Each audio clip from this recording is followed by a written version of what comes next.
This live to YouTube, so we're going live now. Kia ora koutou, morena koutou. Good morning, everyone, and welcome to this morning's Kaipara District Council Ordinary Meeting for the month of March in 2022. This is 2 years now since we have been able to meet online in this forum, as we've had 2 years of the COVID restrictions in our society, and we've all become quite accustomed now to these digital tools. But we are gathering here again today as Kaipara District Council in this online forum. So at this point, I'm going to open this morning's meeting with a karakia. Kia hora te marino, kia whakapapu pounamu te moana, hei hoa rahi mā tātou I te rangi nei, araha atu, araha mai, tātou I a tātou katoa. At this point for this morning, I would like to call for apologies from Kaipara District Councillors, and there are no apologies because everyone is present and accounted for. So that's very simple for us for this morning. So no apologies today because everyone's here. Regarding item 1.3 for today, the confirmation of the agenda.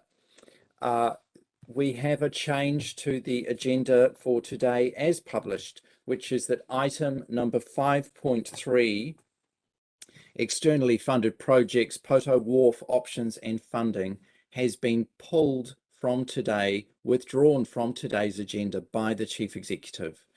At this point, Louise Miller, would you, as Chief Executive, would you just quickly mention the reason why this item has been withdrawn? This is an extraordinary thing to withdraw an item, so please. Kia ora. So yes, just that we have been able to enter some further conversations regarding potential other alternate funding streams for this. So it was preemptive to have that discussion today. We'll bring that back to the next council meeting once we have confirmed our position. Thank you. Thank you. So item number 5.3 for today is withdrawn. Thank you, Louise. So with that said, I would like to move the confirmation of the agenda as published, and I'm seeking a seconder for this. Councillor Erin Wilson-Collins, thank you. Is there any further commentary on the agenda? No further commentary. Thank you. We're putting this to the vote now, adopting the agenda. All those in favour, please raise your hand and say aye. Aye. Against? Carried. Thank you. Thank you. So moving on to item number 1.4, the conflict of interest declarations. Elected members, are there any conflicts of interest for any of the matters in today's agenda?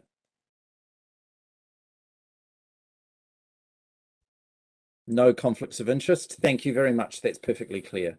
Thank you very much. So at this point, we move on to section number 2 of today's agenda, which is our presentations and petitions. And we have a presentation this morning from Mr. Patrick French from near Paparo, who has a presentation he'd like to make regarding the COVID-19 response from Kaipara District Council. So Patrick Morena, good morning. Would you please turn on your camera if you are able to do so? But I can see you are on the screen with us. Yeah, good morning. Thank you, Patrick. Good morning. So you have been told, I believe, by the officers that you've got 5 minutes in which to make your presentation, and then the elected members have an opportunity to ask of you questions for clarification about what you've talked about. So it's not an engagement discussion. It's actually just when you said la la la, what did you mean? Those sorts of clarification questions. Yes. So so thank you. Good morning, Patrick, and the floor is yours. Thank you. Great. Well, thank you very much. Well, thank you. I just want to thank the council for the opportunity to speak. I appreciate that. I would like, I'm reading from another screen, so I'm going to be looking a bit above my camera here. I would like to present the following scenario. a hypothetical scenario. Just last week, you had your yearly winter flu injection. Today is your shopping day, so you hop on the bus as you always do and head into town. But this time, having had your flu injection, you're worried that the person you're sitting next to on the bus might not have had their injection and could present a real danger to you. You can't wait to get off the bus. So you head to the supermarket, but again, you worry that any of the people you see in the store could infect you. For how can you know whether they have had their flu jab or not? Now that's a crazy scenario, isn't it? The whole point of having the injection was so that you didn't have to worry about those things. We've never thought or acted like this before. It just doesn't work that way, does it? But sadly with COVID, it does. I was speaking with a friend yesterday whose children, who had all been jabbed, who'd all had the Pfizer injection, they were fearful. And he actually said that they were verging on paranoia. They were fearful of a visit from their vax-free dad. They were a very close family, and yet the children, though protected, supposedly, were unwilling to see their own father. I've told these stories to illustrate how the government's COVID response and messaging makes no sense. It defies logic. We have been drawn into a kind of mass hypnosis, and as a result, we've done things to one another which we never thought possible. We've forced talented, committed people out of their jobs. We've excluded others from sports and social activities, from pursuing their educational and vocational dreams. And we have denied people access to public facilities which they have paid for and have every right to enjoy. And all this for a vaccine, which it is very obvious now provides no protection, doesn't prevent transmission, and which has resulted up to the end of February in more than 58,000 reports of vaccine injuries on the government's own Centre for Adverse Reaction Monitoring site. That's the CALM or MedSafe website itself, the government site. So I contend that government guidelines and mandates are no excuse for what we've done. I contend that the constant messaging in the media is no excuse, and the lack of logic is no excuse. We all have a responsibility to think for ourselves, to look at the facts, at all the facts, and to act rationally and reasonably. We also have a responsibility to treat people with fairness and decency, and to uphold their rights, such as those laid out in the New Zealand Bill of Rights. Kaipara District Council also has all these responsibilities. And the responsibility, I believe, of Kaipara District Council is to the people that you have been elected to serve, not to the government. You also have a responsibility as an employer to your employees. So I'm asking that the Kaipara District Council remove all restrictions based on a person's vax status, both as an employer and as the owner of facilities such as campgrounds and venues in our district. I'm asking the Kaipara District Council to think and act independently, reasonably and rationally, and to do the right thing by all of her people.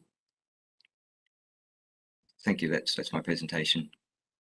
Thank you. That's a very, very clear statement. Thank you, Patrick. You've been very clear here.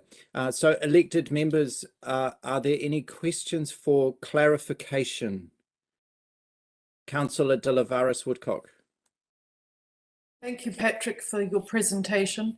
My question for clarification is about the CALM website you mentioned. Could you provide details of where that website address, so it can be accessed, so I can find it? Sure. I'll have to do that actually. Sorry, I've let me just. Or even just repeat the acronym. Yes, for sure. Yeah, it is the. I'll just go back here. It is the. It's the Centre for Adverse Reaction Monitoring. CARM. And is that a New Zealand Ministry of Health government website? Yes, it's related to MedSafe. Yes, so it's the New Zealand site for where people can actually post, or medical professionals, if they wish, can actually post reports of adverse vaccine reactions. Sorry. Thank you very much. Thank you. So further to Councillor De Lavaris Woodcock's second question there. So it's not a Ministry of Health website, but it is New Zealand's forum. Yeah, well, it is. It's MedSafe. Okay. Thank you. Yeah. So it's the official place where people can go to make those reports. Thank you. Thank you. Yep. Elected members, are there further questions for clarification?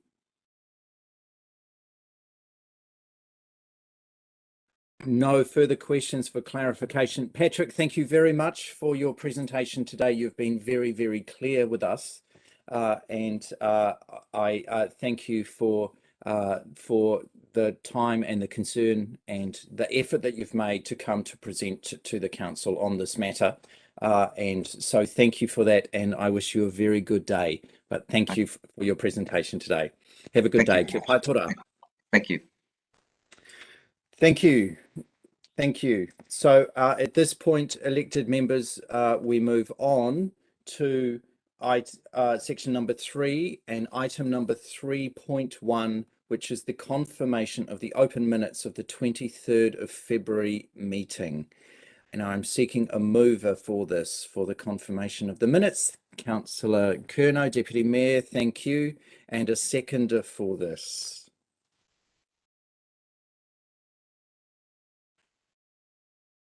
I'll second this. Thank you. All right. So the minutes are on the table. Are there any questions or commentary regarding the minutes? None. Thank you. So that said, we're going to vote now about these being a true and accurate record of what took place on the 23rd of February. All those in favour, please raise your hand and say aye. Aye. Against? Carried. Thank you. Thank you. Right, moving on with to section number 4 of today's council agenda. We have notices of motion, and we have 2 notices of motion from Councillor De Lavaris Woodcock. And the first of these is item number 4.1 on today's agenda, which is entitled Rates Increase Limits, from Councillor De Lavaris Woodcock. So as the mover here, Councillor De Lavaris Woodcock gets to put this onto the table, and then a seconder will be sought for this, whatever comes onto the table. So kia ora, Councillor De Lavaris Woodcock. Thank you, Mr. Mayor. I would like to move an amendment to this notice of motion. Sorry, excuse me, Councillor De Lavaris Woodcock, there's no formal amendment as such. The phrase would be a change from what was written in the agenda for the meeting.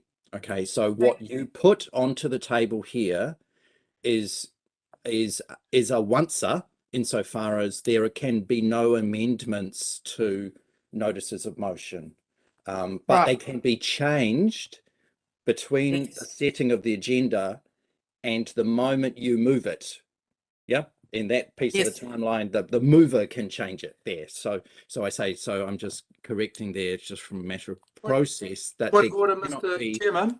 An amendment. Councillor Vincent, point of order. Your point of order. Assist the meeting. I just read clause 27.4 of standing orders. It says, and this is not contrary to what you're saying, but perhaps to clarify, only the mover at the time the notice of motion is moved, and with the agreement of a majority of those present at the meeting, may alter a proposed notice of motion.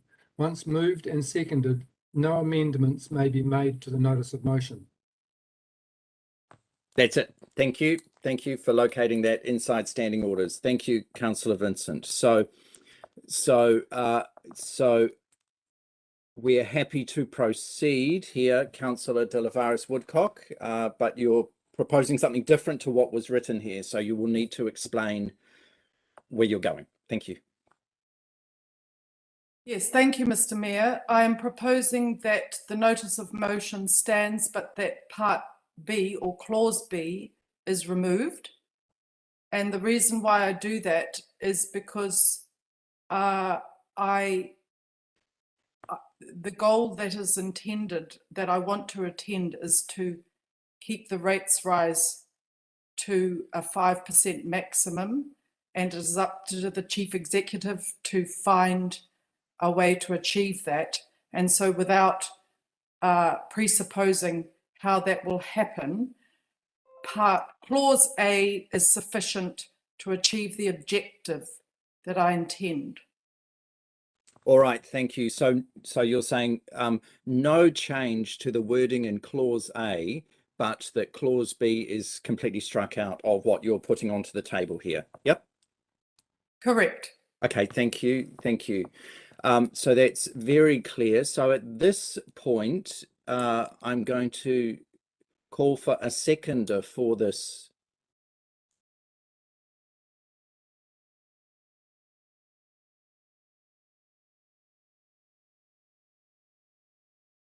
And there is no seconder. Oh, Councillor Joyce Paki, you are seconding this item?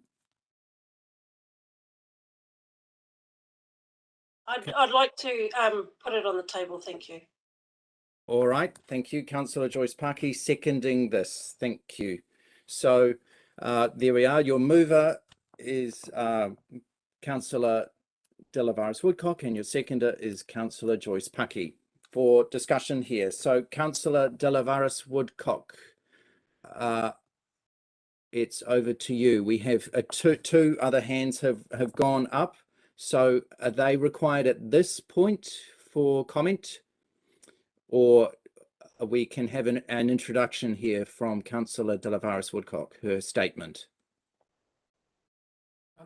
I will have a question, but after her presentation. Okay, thank you. So that's a question for in the presentation. And Councillor Curnow, is that likewise? Yes. Also a question of the Chief Executive when we get to. Okay, thank you. So the questions are lining up already. Okay, thank you. So, but Councillor Delavaris Woodcock, statement over to you. Kia ora. Thank you, Mr. Mayor. These are extraordinary times that we live in, and one part of why they are extraordinary is that they are completely uncertain. We, as governors of the Kaipara District Council, need to focus on building resilience in our communities. We need to be prudent about our decisions, and we need to keep within our means. So we are all aware of the high costs of food and fuel, and the government has given us a brief respite in the huge price hikes that we saw at the petrol pump, but that is going to come to an end. And with the closure of Marsden Point Refinery, we have seen the end to production of carbon dioxide gas from Marsden Point, which means that New Zealand is going to have to source another supply. And this is going to put further pressure on our households, because the cost of food that we have seen go up exponentially, with cauliflower costing $14.99 and the average wage is around $21.75, the minimum wage, sorry. You can imagine that you can work the best part of an hour to try and buy one cauliflower for your table, for your food. So with the end of the production of carbon dioxide gas, it is used to lengthen the shelf life of food. It is used for carbonated fizzy drinks. It is used for freezing and cooling in all of our supply chain for our food that we need to buy to live on. So the ASB last week predicted that these rising costs of interest rates and inflation of food and fuel is going to put an increase on households of $150 a week. This is not affordable. This is not sustainable. And we as a council cannot morally, I believe, put a further burden on our Kaipara community, which is characterized by low socioeconomic demographic. We are not wealthy in our community. Businesses and households are also struggling with the costs of inflation and interest rate rises. So this is across the board that we are feeling pain. So I'm going to talk as a mother. I remember the struggle to feed and raise our 3 sons who are now young adults.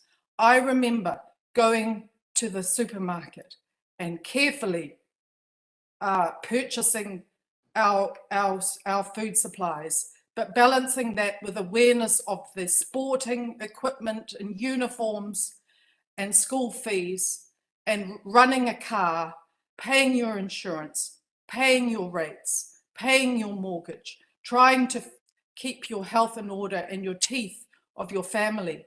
These are the things that I think about as a counsellor, about the everyday struggles that the ordinary Kaipara person lives with.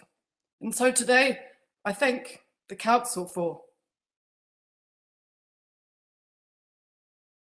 I thank Councillor Joyce Paki for seconding this motion, and I ask you to consider, please to ask our Chief Executive to do all she can to find a way to keep the rates within the 5% maximum threshold. Thank you.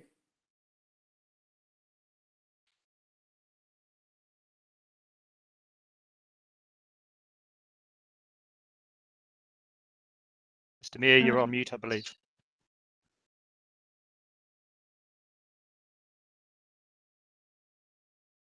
We just lost sound for you, Your Worship.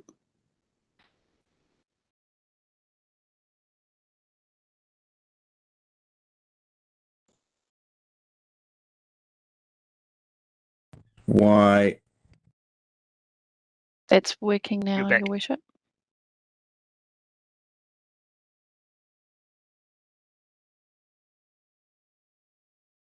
No? How odd. No, you're right now. Can you hear me now? Yes, yes. Okay, thank you. Thank you. Sorry, I don't know technology, what's happening here. Please, if someone would be so kind as to tell me if you can't hear me. So at this point, we're going to questions for clarification from elected members here. These can be questions for clarification either from officers or from Councillor De Lavaris Woodcock regarding her leading statement here. So thank you. We're going to go to Councillor Vincent first, and then Councillor Curnow, and then Councillor Wilson-Collins. Thank you. Thank you, Mr. Mayor. My understanding is that we can have whatever rate increase we like, kind of. What the reality is, if we're going to slice more than 2% off the rates rise, that would have implications for the council's works program, and then that raises the question for me about significance. If such a change, or what is the threshold which would determine that such a change becomes significant, and we would then trigger the special consultative procedure for making such change? That would be a question for staff, I believe. Thank you. So possibly either Chief Executive Louise Miller or Sue Davidson may want to talk about what would trigger the special, Mr. Maris, what triggers the special consultation process and or consultation here. Thank you, Your Worship. I think we can do this collectively. I haven't got the significance and engagement policy in front of me, but I believe it's something like 2 or 3% of rates in a CapEx and versus OpEx as well. What I would say is it's hard for us to determine that on a blanket reduction. we would then need to go away and have a look at it and see what the impacts were operationally, whether or not we need to consult or not from that decision.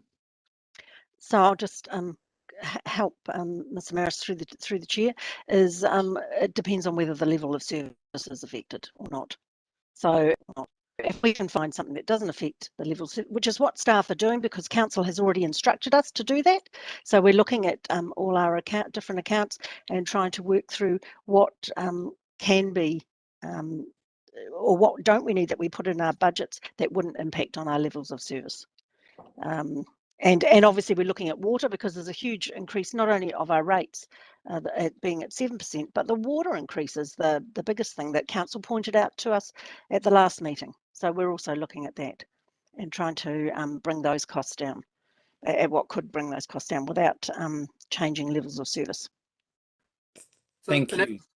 An amplification of my question, Mr. Mayor, would we, if special consultative procedure was necessary, like triggered by this approach, would we have time?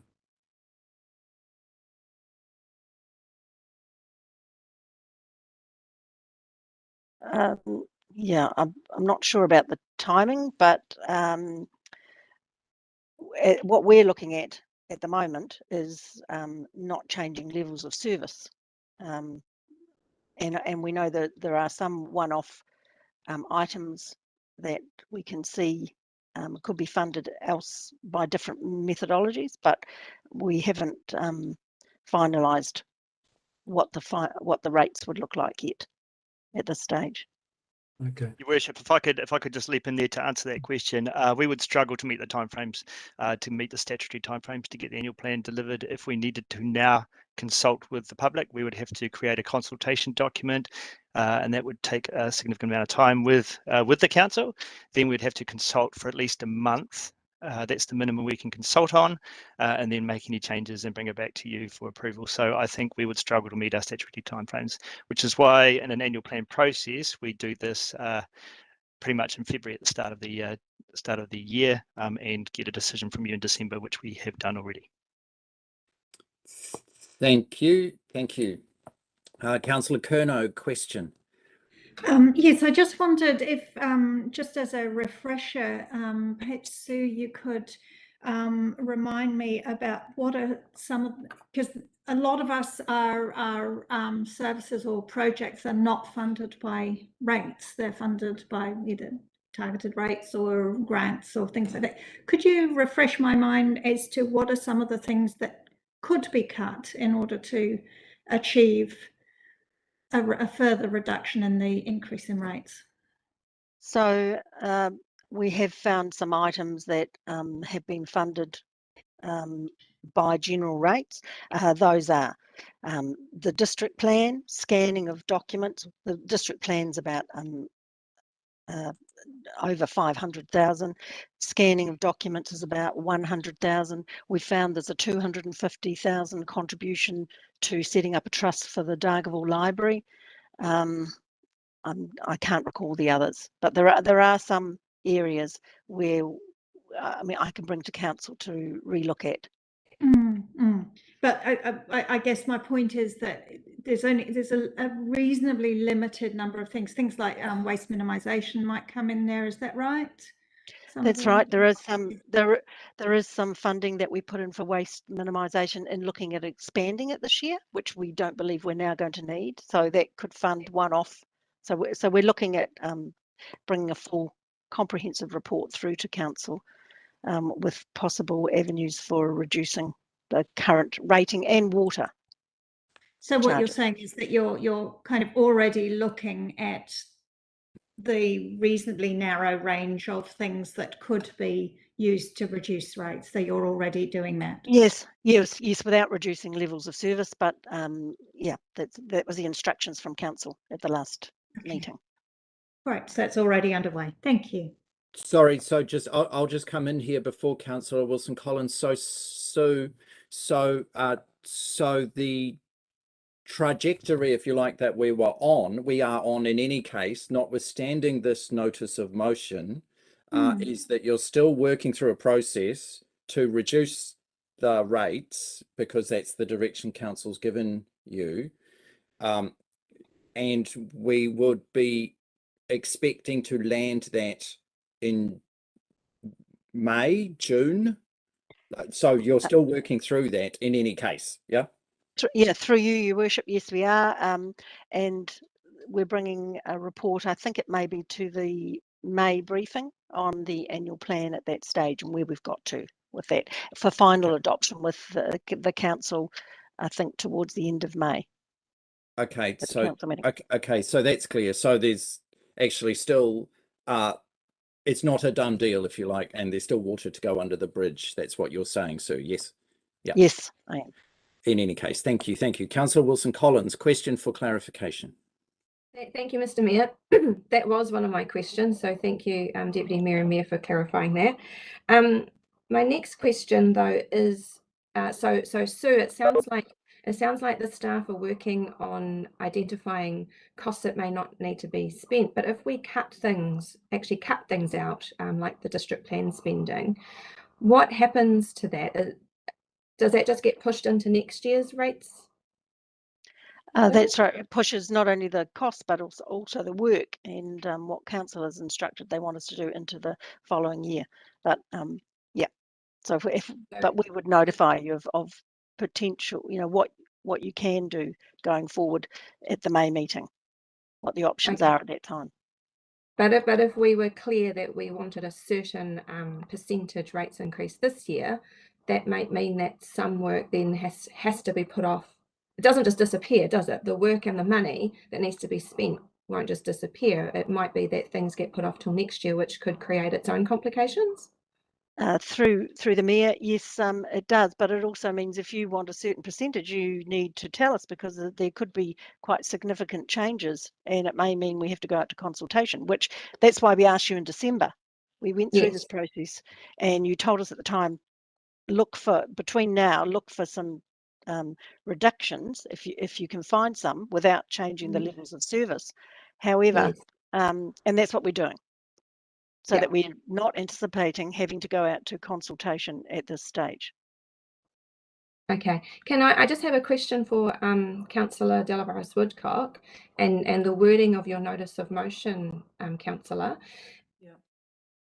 Yes. So is your notice of motion actually, it's obviously asking for a review with the view of a 5% rates increase. Is your intention that it must be a 5% rates increase? Well, thank you, Councillor Wilson-Collins.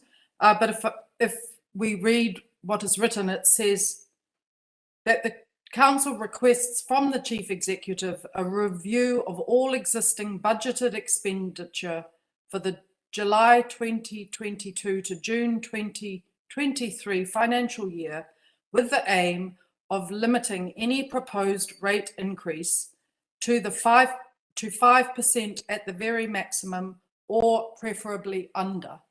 So you can see I've left it to the discretion of our Chief Executive, but that is the target of a 5% maximum rates increase for affordability for our community. Thank you very much. That's all my questions. Thank you. Thank you. Councillor Curnow, question for clarification. Yeah, this is also one for Sue. I'm just sort of reflecting on a rates, a decrease in a rates increase, if you know what I mean, and how that, so if I'm thinking about someone who owns, a big farm with a lot of land, and so their rates based on the land value are I don't know, say 10,000. I'm just picking figures out of the air, but someone who owns a lower value house on a small piece of land, say in Te Kaupuru or somewhere like that, their rates might be $2,000. So the proportion of in difference in the rates increase is, in actual figures, is larger for the person with the higher value land, isn't it? So if we reduce, I'm not sure I'm making sense, but if we reduce the increase, then the benefit to the person with the higher value land is larger than the benefit to the person with the lower value land. Is that correct? So through yes, you are correct. So through your worship, yes, the way that we'd look to reduce to look at our socioeconomically is to reduce the UAGC. Right. So that's the opportunity to maybe shift that balance a little bit. I know during the first COVID lockdown, when there was significant risk of significant hardship, and in some cases significant hardship to some people, we put in place a support package.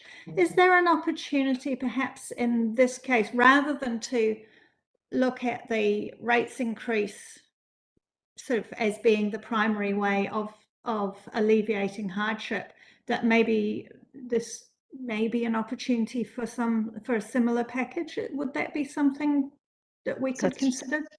So through your worship, we did that 2 years ago. It was very successful. It was targeted at commercial businesses because they were affected, and the council was commended for introducing that package. The council hasn't thought to reintroduce it this time, because I don't think that it's been the commercial sector that's been wholly affected. I think that's been a lot of individual ratepayers that potentially are affected this time with the cost of living increases. So if you wanted to provide for that could increase the rates, or we could look at that at a later time. And so that has implications for our rates as well, if you want to introduce more costs. Yeah, okay. So so it's sort of either reducing the rates increase, which could benefit those on higher value property more, or we could put some kind of package in place which might cost less and benefit those who are in specific hardship. Through your worship, yes, it does become quite difficult to understand, because then you've got to have someone who understands each individual's individual circumstances and be able to judge that, get evidence of that before you can. So that is a lot harder if you want to, if you're looking at the individual ratepayers against commercial, where it was fairly obvious. Okay, all right, thank you. So it's not a great idea. Thank you. Thank you, Councillor Wills. Question. Thank you, Mr. Mayor. Reading the notice of motion, it's focusing on the rates increase being restricted to 5%.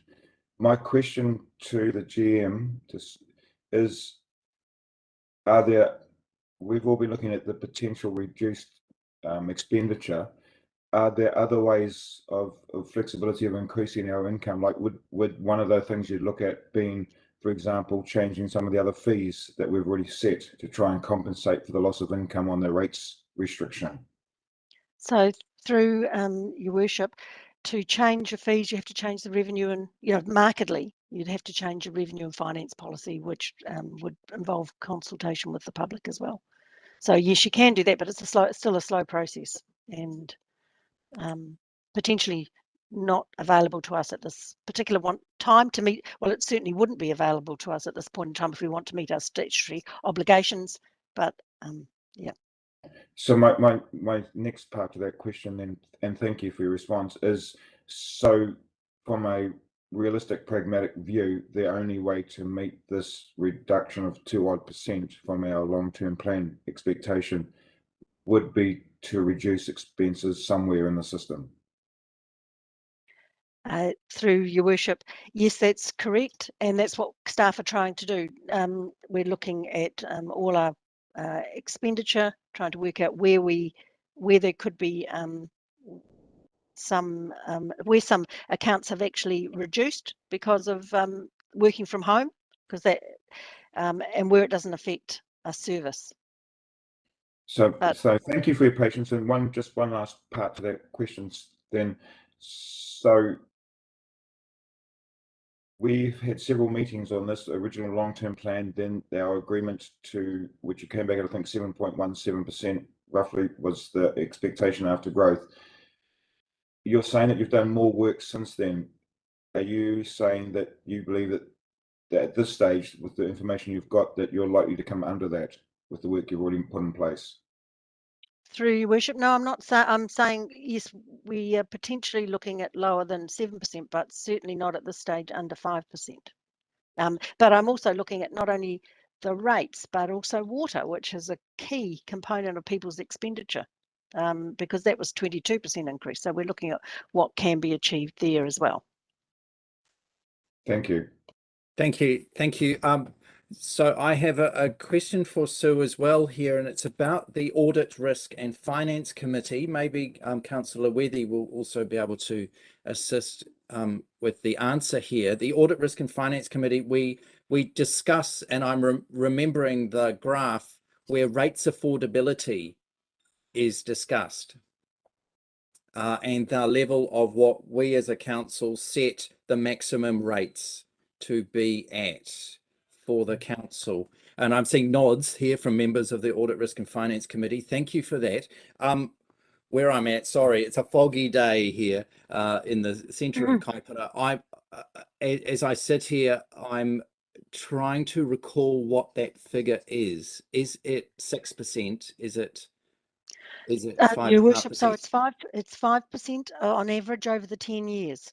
So that's what we put in the LTP, and we showed in the first year it would go to 7% and then reduce down because the amount of capital projects we weren't doing as many, and yeah, so from there on it reduces to just under the 5%. So on average over 10 years it would be the 5%. Yeah. Thank you. So thank you. So thanks, Councillor Wethy. So what you're saying there, Sue, is that the policy direction of the council is for a 5% average rates increase across the 10 years in any case. Yes, Your Worship. At a policy level from the governors here of the council. Yeah, that's correct. That's what was put in the financial strategy and you agreed to. Yes, thank you. Thank you. Thanks for making that absolutely clear. Thank you. Elected members, are there further questions for clarification here?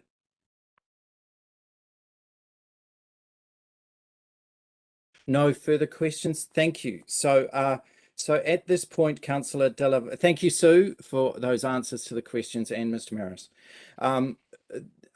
So at this point, Councillor De La Varas-Woodcock, you've made your opening statement here. So I'm going to go to the seconder here, Councillor Joyce Paki, for a seconding statement. Thank you.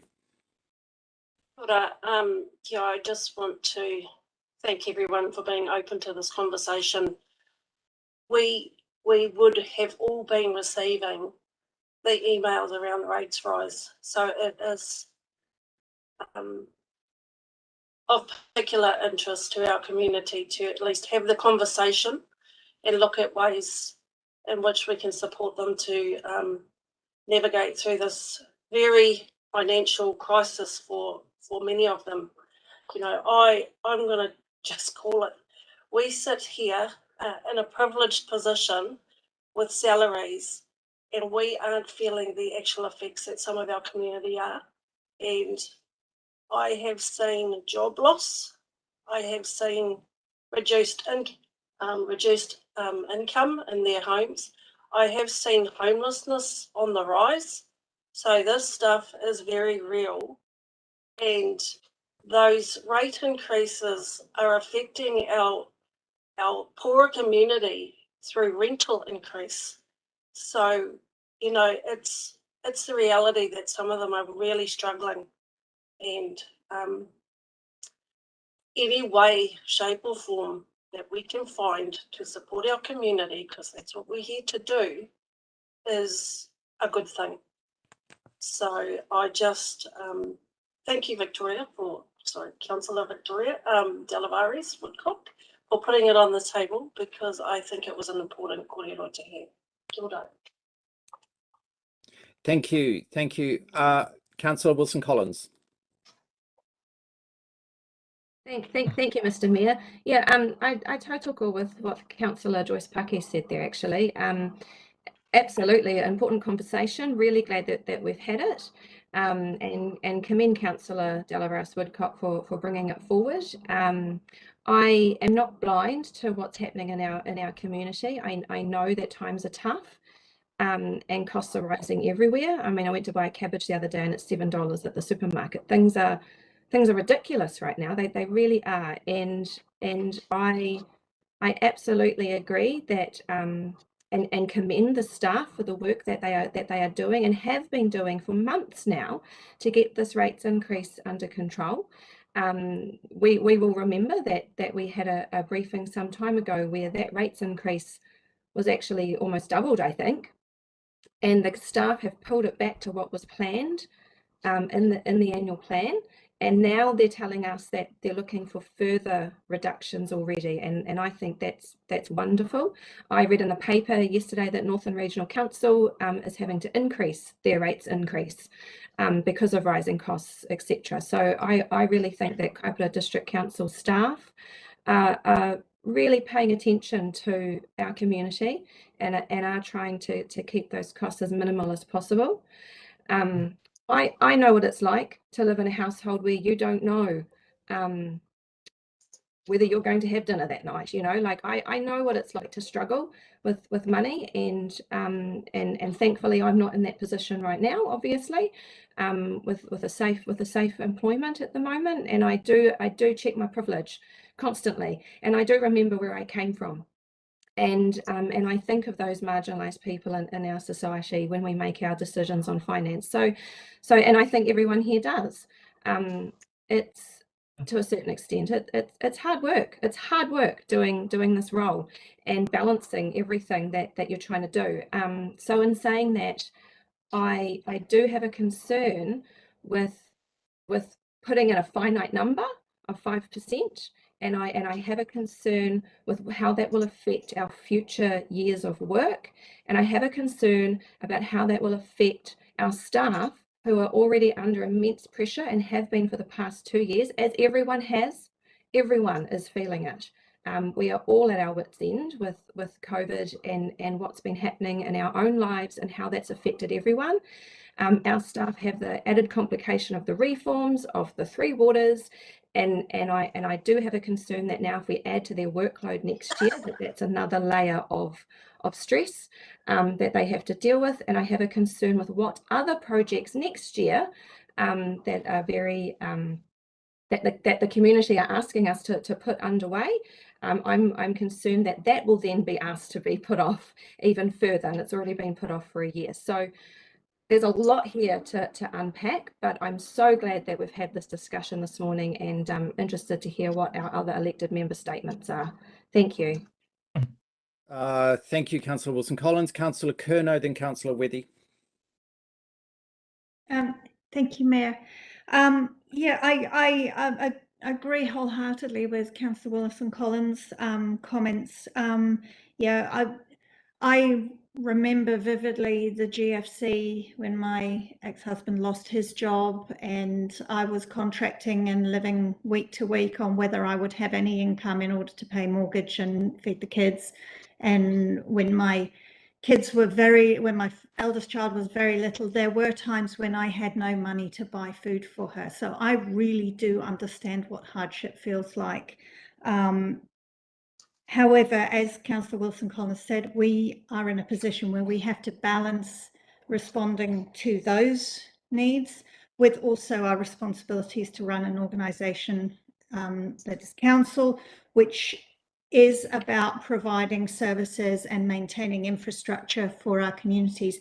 And we know, this council knows what happens when you cut back on maintaining infrastructure. So the road and catch up that has only been possible through the PGF money is a direct result of cutting back and kicking things down the road, quite literally. So I don't want us to be in that position.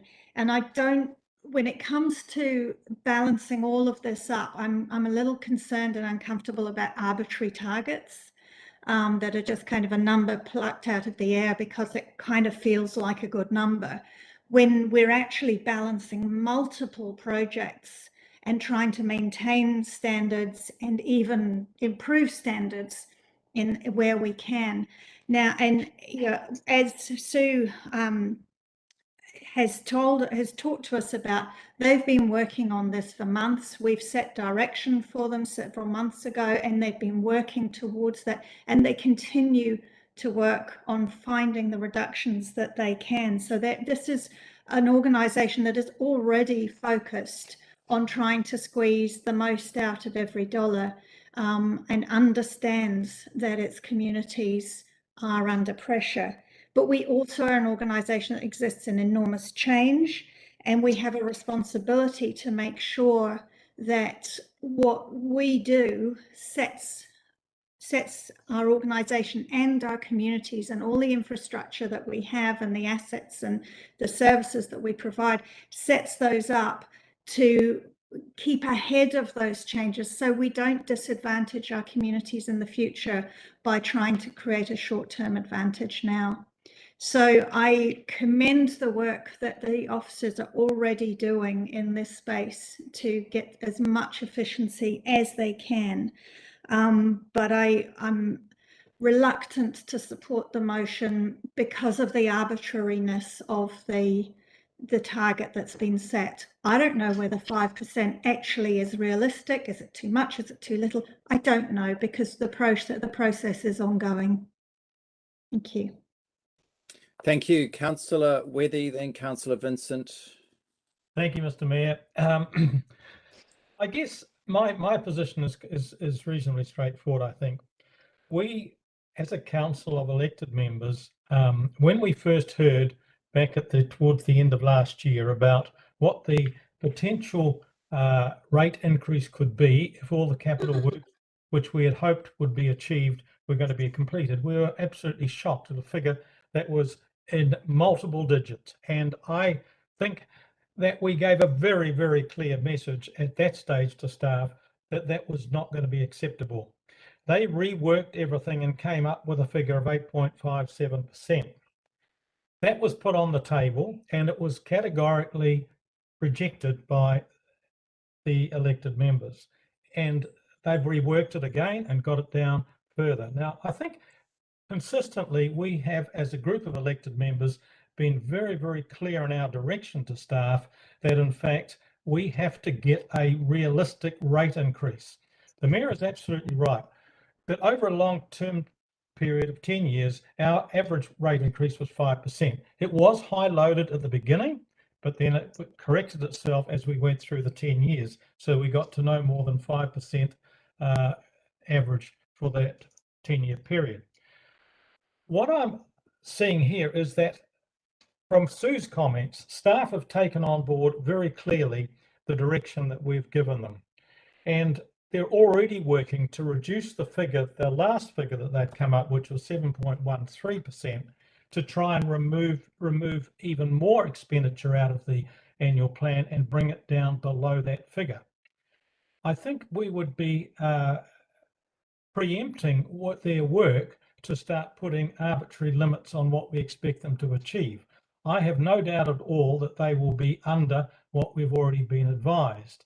And I think that is most important, to let staff to do their work and come up at in May at our briefing to show us what they've finally got, which is realistic and without a loss of service. I agree with the Deputy Mayor. Those of us who were elected in 2016 know what loss of service is all about. Good heavens, the whole community was against council.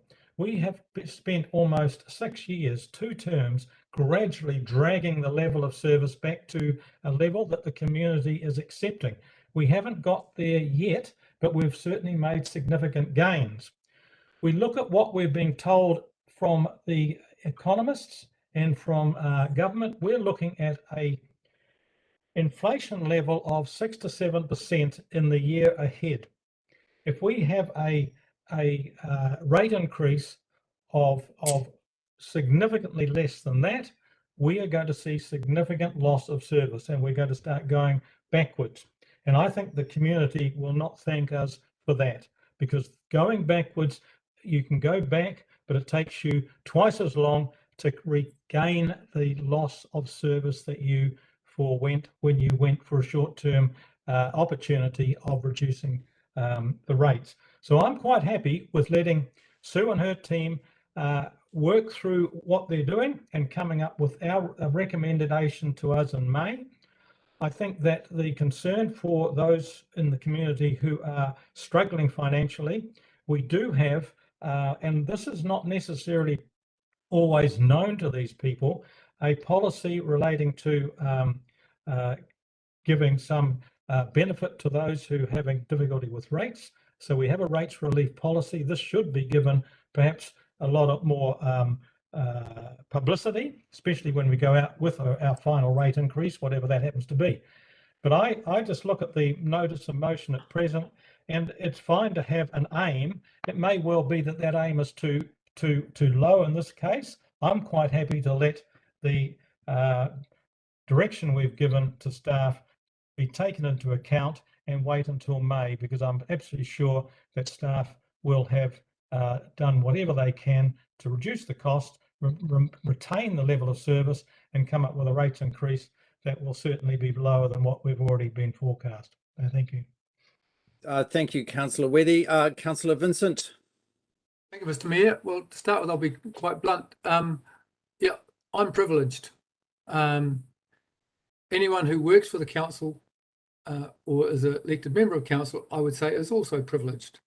And so I speak from that perspective. However, I certainly would endorse the wise words from Councillor Wethy in terms of the recent history of things and how much more expensive it is to haul back a loss of level of service, particularly in the roading area. The other comment I'd like to make is that, and I thank Councillor Delavaris Woodcock for putting this matter on the table,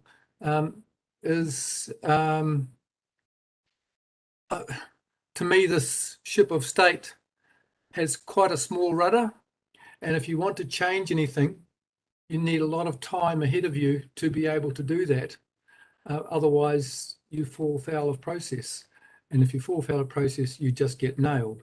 So that's just another observation on the side. So that while we are aiming to be a small and flexible, responsive organisation, when in reality the rules set by statute make it very difficult for us to just turn in our own length and change direction. So, and with setting a specific target in terms of a level of rates, a reduction in the rate of increase, raises the possibility of the need for a special consultative procedure, which is an unknown at this point, but one which would compromise the ability of the council to implement legally and open us up to a challenge once again.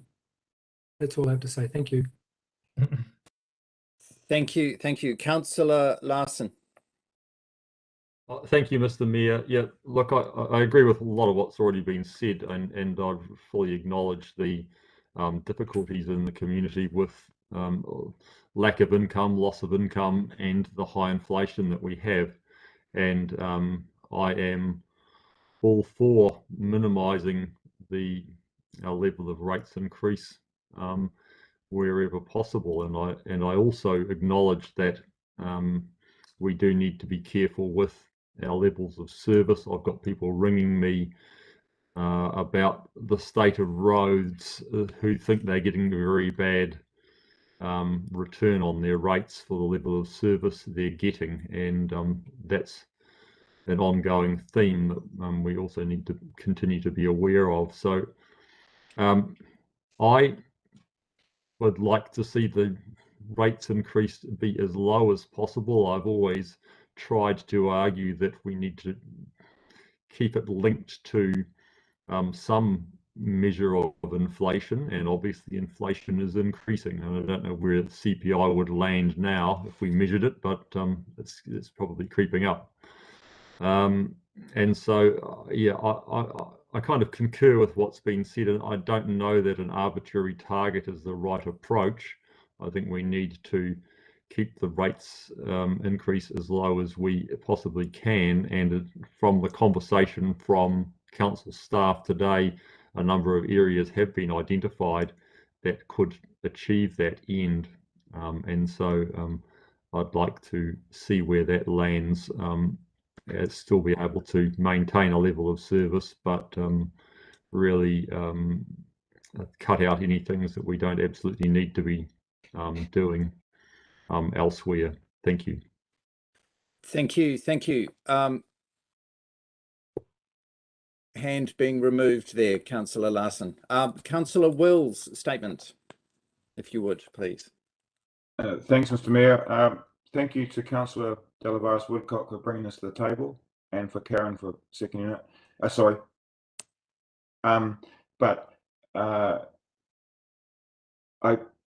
Having been in this council now for a couple of years, the reality is that so much of our expenditure is outside our control, and I don't mean to cry wolf, but so much is designated by government.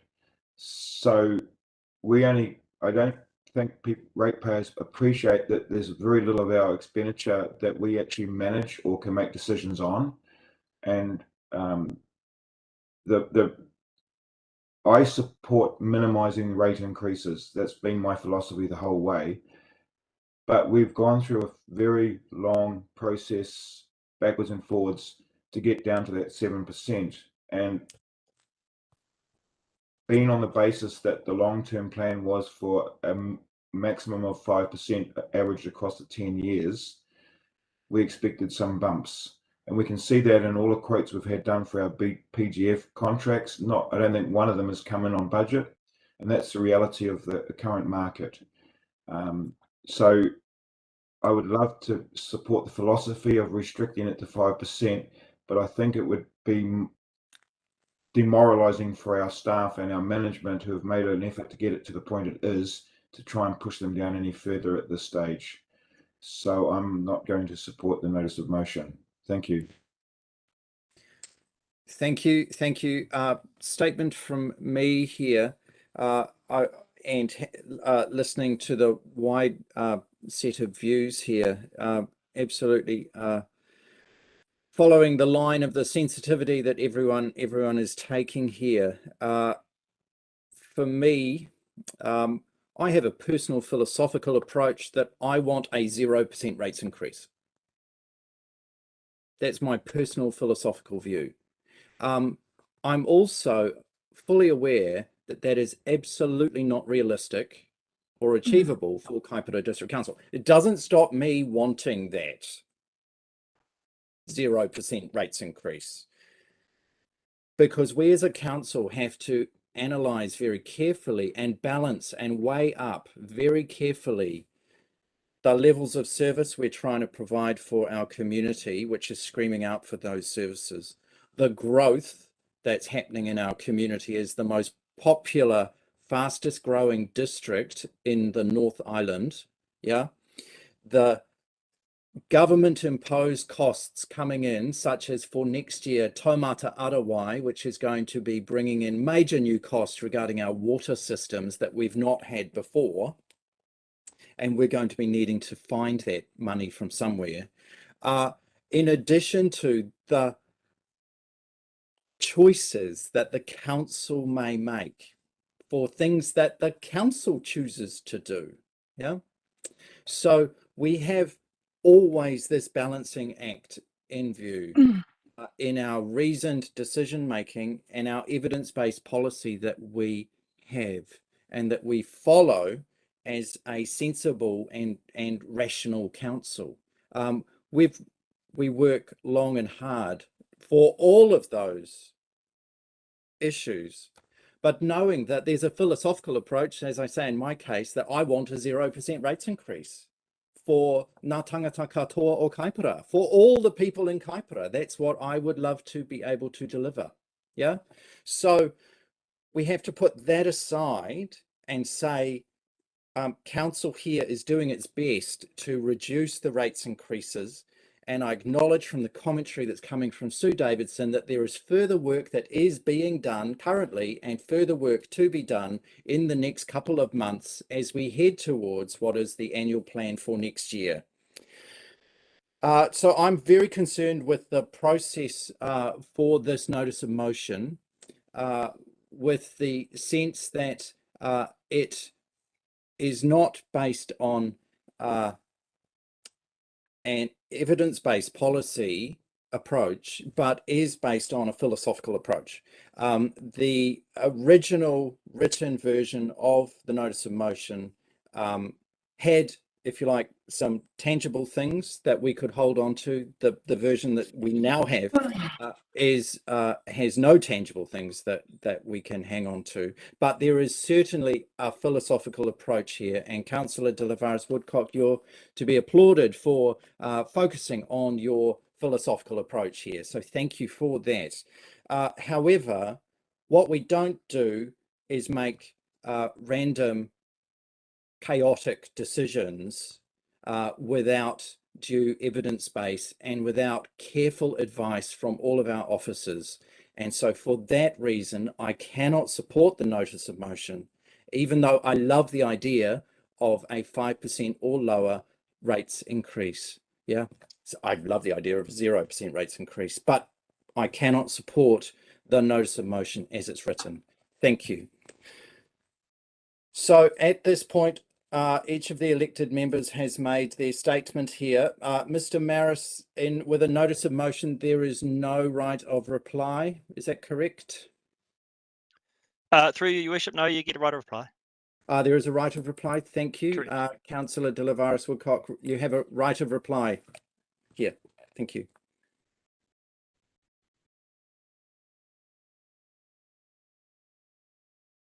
Councillor de Lavares Woodcock, can you hear me?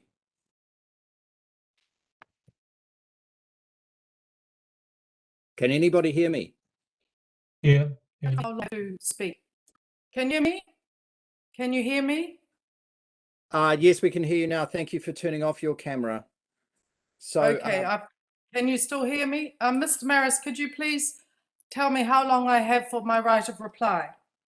Through you, Your Worship, you have 5 minutes. Thank you, Mr. Maris. Okay, here goes. Thank you all for your valuable contribution. It's very clear that I'm not getting support for this notice of motion, so I'm going to speak bluntly. This is not a philosophical request. This is a material-based, evidence-based request to ask our financial team and our staff to look for savings without reducing a level of service. Human beings are very capable, very clever, and if we have restricted means, we will adapt. This is not a sensible, rational council. This is a council that approved the expenditure of $12,000 to repaint and recarpet the Northern Wairoa Memorial Hall chambers where we used to meet, which is due for demolition. This is not a sensible, rational council when it comes to spending up large with our ratepayer dollars. This is a council, a tiny little rural council of 24,000 people who has 6 full-time roles for propaganda machine work, which is otherwise known as PR or communications. If we want to be responsible and rational with our ratepayer dollars, which is a cost from all of the households of our community and a cost that they have to sacrifice for their other needs and their well-being, then we should be not concentrating so much on our press releases of our wonderful things that this council is doing and doing real work that would actually signal, and our community knows the levels of service when they drive across our roads and when they use the services that council delivers. Mr. Gent, the former mayor of Kaipara, was very clear, and these elected members I see before me Councillor Larson, Councillor Worthy, Councillor Curnow and Councillor Joyce Paki will all remember that when our former mayor was held office, he absolutely set rates rise targets. And Councillor Curnow, you supported that then, and so did you as Deputy Mayor, Mr. Worthy. So I'm calling you out on that. That our former mayor said nothing more than about 4%, and our staff kept into that because we had all borne the most egregious increase in rates rise costs in our district because of former mismanagement. So we can do this, staff.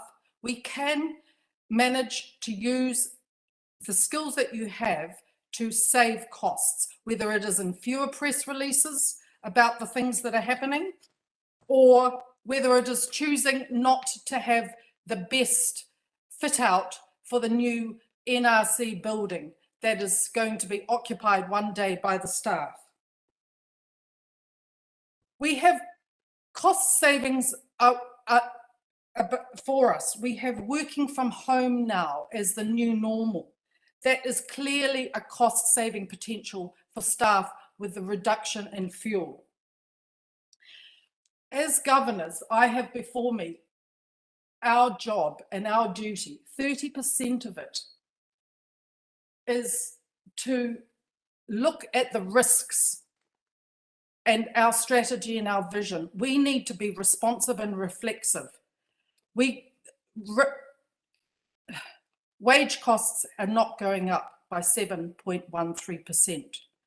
We are in extraordinary times, as I said. We cannot expect our community to continually absorb the costs of our expenditure when they are clearly not being reined in. We have had $800,000. Councillor De Lavaris Woodcock, that's your 4 minutes, please. If we'll have your final sentences now. Thank you. 37.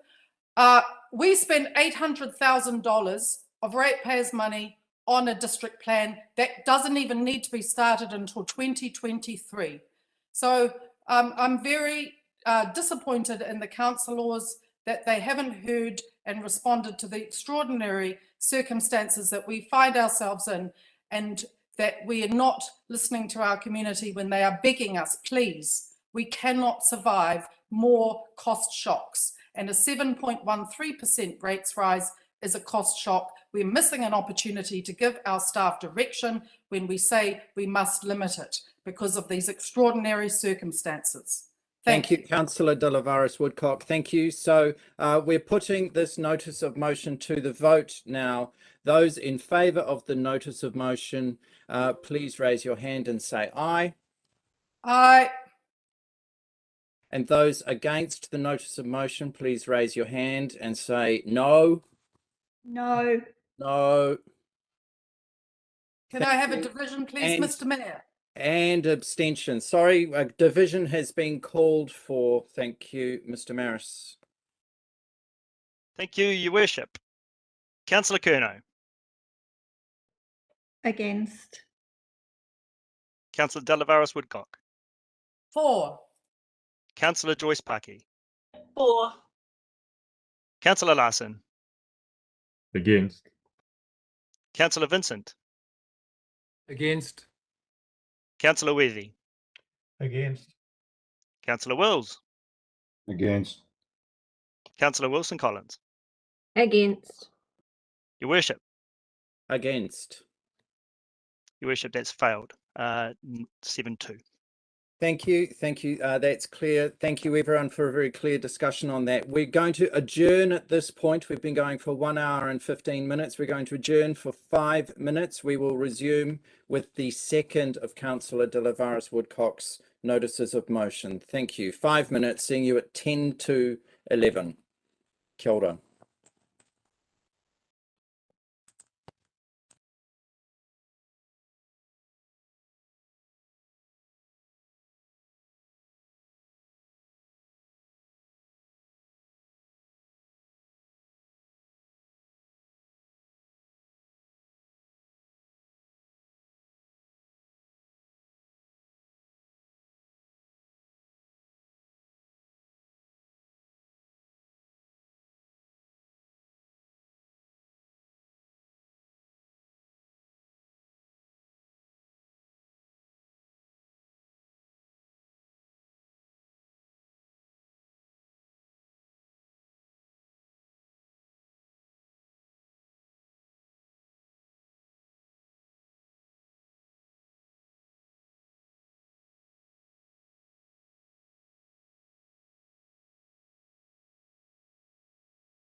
Kia ora koutou, welcome back everyone.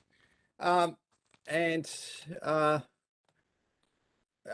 back to the meeting. So we're going to resume at this point with the next notice of motion from Councillor De La Varas Woodcock, which is about the COVID-19 policy approaches of Kaipara District Council.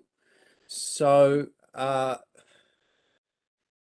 Councillor De La Varas Woodcock, if you'll please initiate your notice of motion. Thank you. Thank you, Mr. Mayor. What do you mean by initiate? Sorry, as with the last notice of motion, you changed what had been written in the agenda that everyone understood it was going to be something different. So Yes. for all I know, you may be about to do the same again with your second notice of motion. So you need to put your notice of motion onto the table, whatever your notice of motion is here.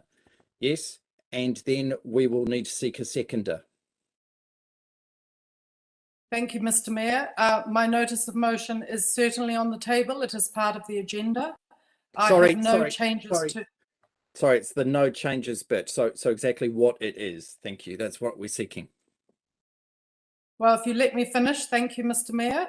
There are no changes to this notice of motion. It stands as it is. Lovely. Thank you. Perfectly clear. So seeking a seconder at this point.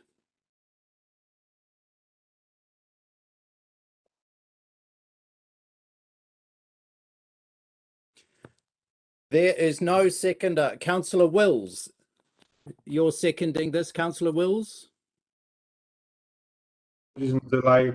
Yes, I'm seconding it. Thank you. You're seconding this. Thank you. Okay. So thank you. That is onto the table. So Councillor De La Varas Woodcock. Thank you, Mr. Mayor. So Matamata Piako District Council, they have down there in Matamata, they have Te Aroha Springs hot spa owned by the council. They have stopped their vaccine pass requirements, and Doug and we wanted to go away and support that council and its enterprise because they have stopped the discrimination of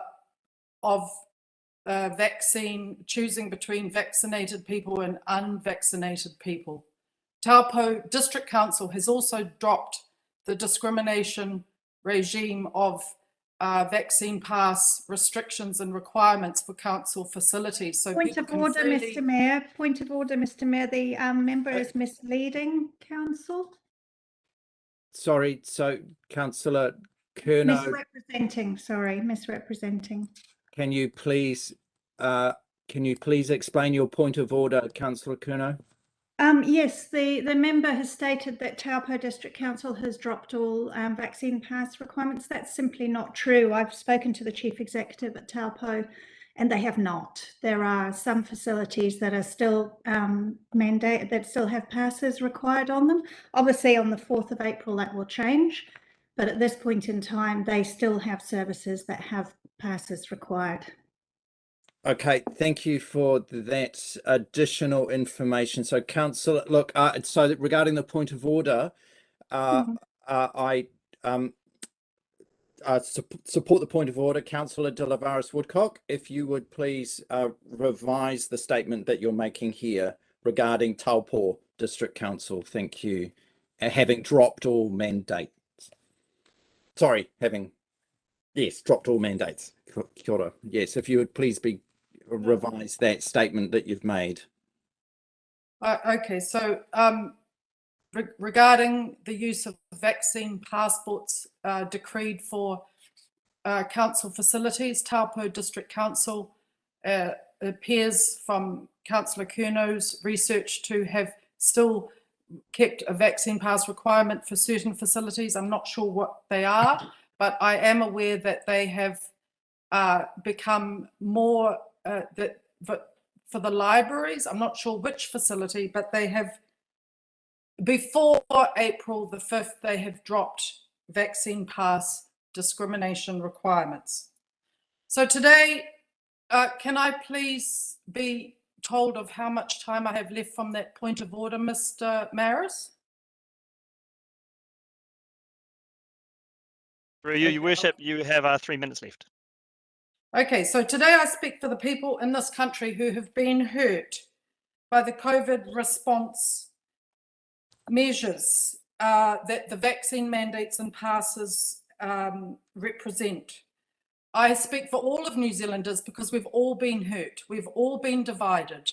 We have had arbitrary authoritarian measures that are farcical imposed upon us, such as we can't use council facility, we can't visit a hall because we could transmit COVID, but we can still go and jostle side by side in the supermarket aisles.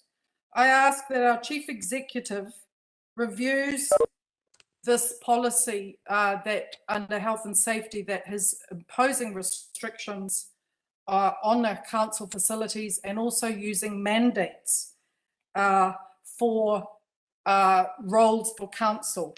So New Zealand is a common law jurisdiction. The tenets of common law go back to 1688. We have a Bill of Rights that says first do no harm. So as I put in my notice of motion, the Yardley case where the Defence Force and the police force took the mandate to court, and Justice Cook said that there is no place in the order does not involve a reasonable limit on rights that can be demonstrably justified in a free and democratic society, and that is unlawful.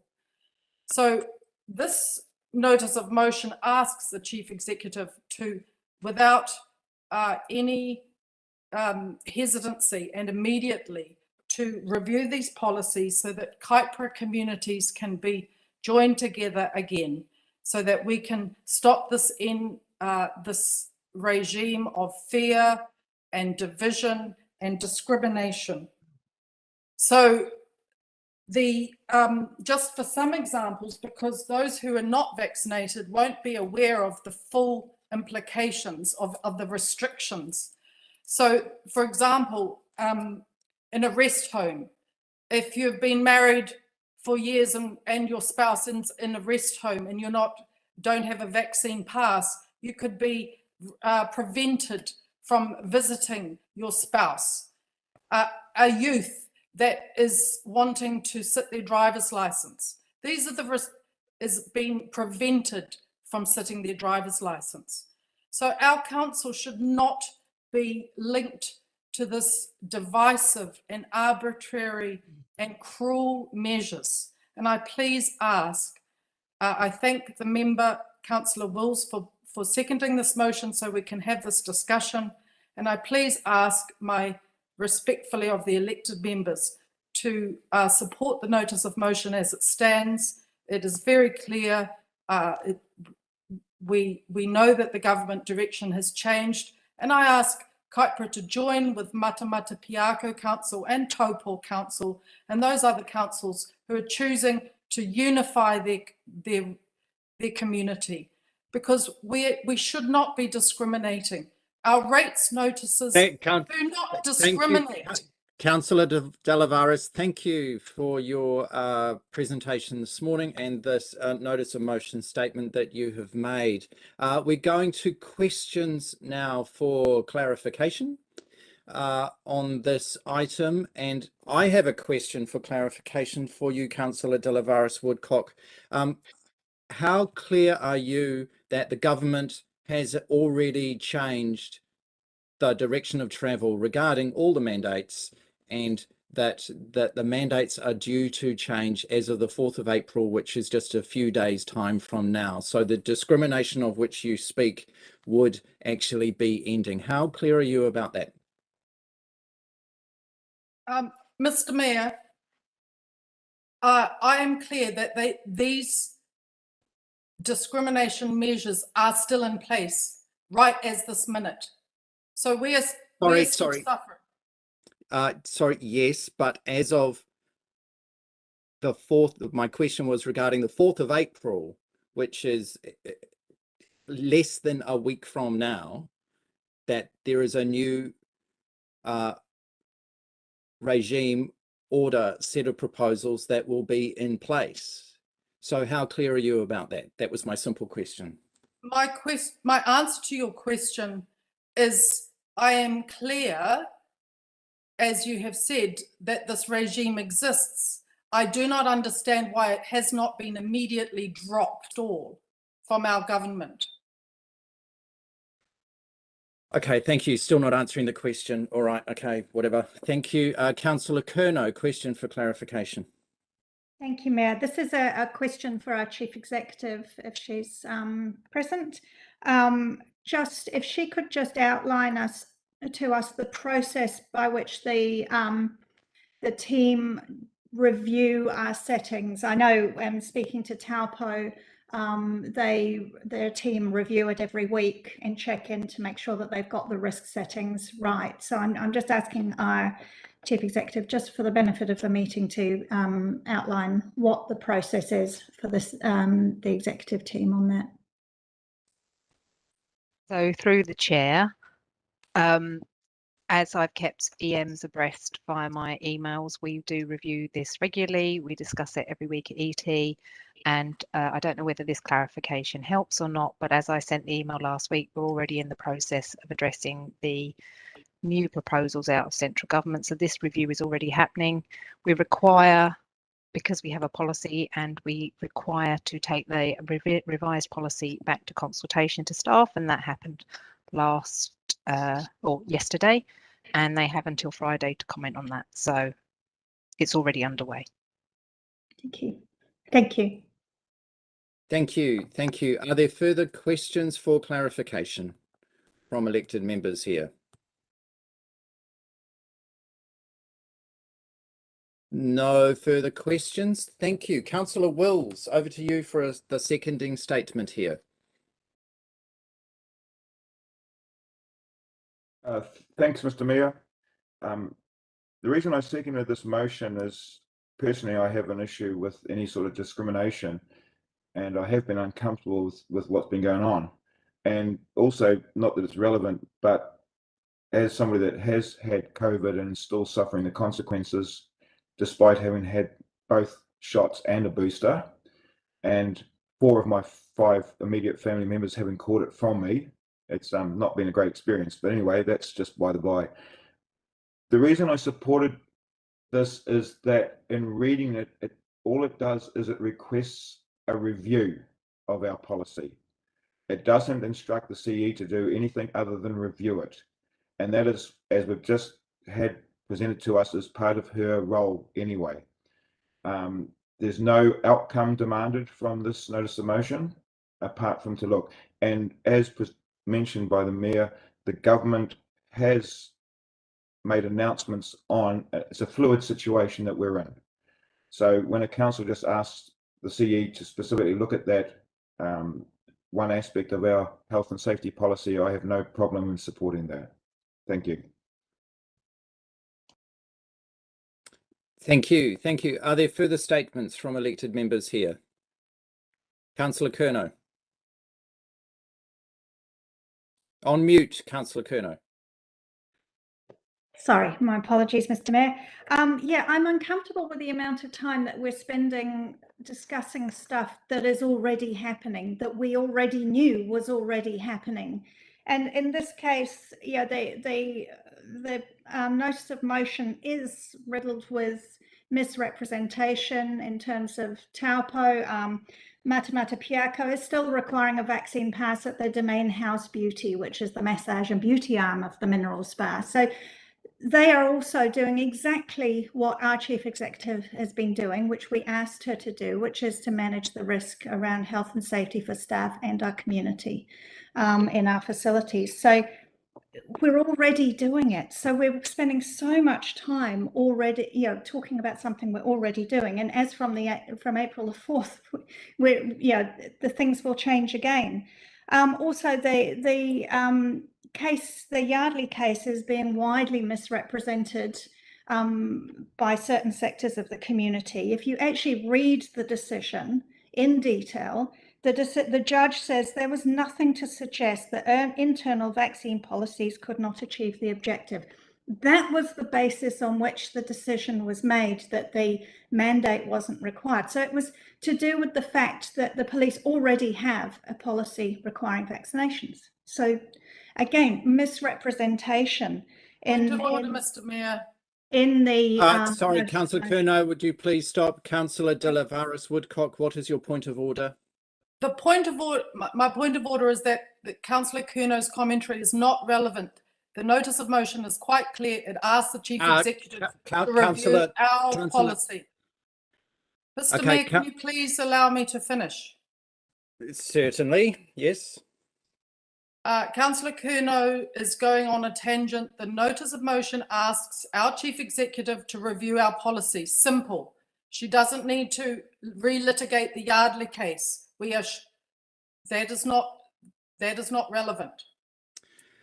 Thank you, Councillor De La Varis Woodcock. The point of order is rejected because your very own written notice of motion includes significant reference to the Yardley case. So you have used it as evidence for the reason for your notice of motion. So it is certainly absolutely relevant, and you've already discussed it. So that item is absolutely part of the story here. Councillor Curnow, please continue. Yes, so as I come back to my point that the Chief Executive has already been doing this on a regular, if at least weekly basis, reviewing our settings. We asked her to do that, to manage that health and safety risk to our staff and community. So I want to take this opportunity to thank the Chief Executive for her work in this space. Risk is about managing layers of risk, not individual items. It's about layers. So yes, you might be exposed in the supermarket, but we can put a space, we can make a space safer by requiring passes and masking. So yeah, I just want to thank the Chief Executive for her work and ask her to, as in the previous notice of motion, to continue on with what she's already doing to keep our staff and our community as safe as is possible in these very difficult times. Thank you. Thank you, Councillor Curnow. Further statements, Councillor Wethy.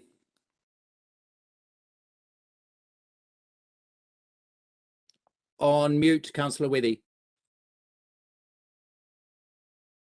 Apologies for that. All of these COVID mandates and traffic light systems, etc., are in a state of flux. They're changing and have changed probably since this notice of motion was written and submitted by Councillor De La Varis Woodcock.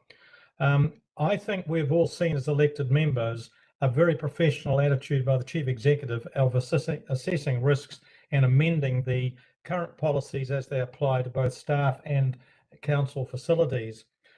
With the change coming up on the 4th of April, which, as the Mayor's quite rightly pointed out, is only on Sunday coming up, we will obviously see again the Chief Executive put out a new statement in terms of the policy. So to some extent, and I'm sure it will take into account all of the new government requirements. I'm quite confident that she will do the normal professional job we've seen her do till now, and probably most of what this notice of motion is seeking to achieve will be achieved. So I think the due process should be left in place, and we'll see the outcome of the Chief Executive's considerations probably before the end of the week. So thank you. Thank you, Councillor Wethy. Are there further statements from elected members?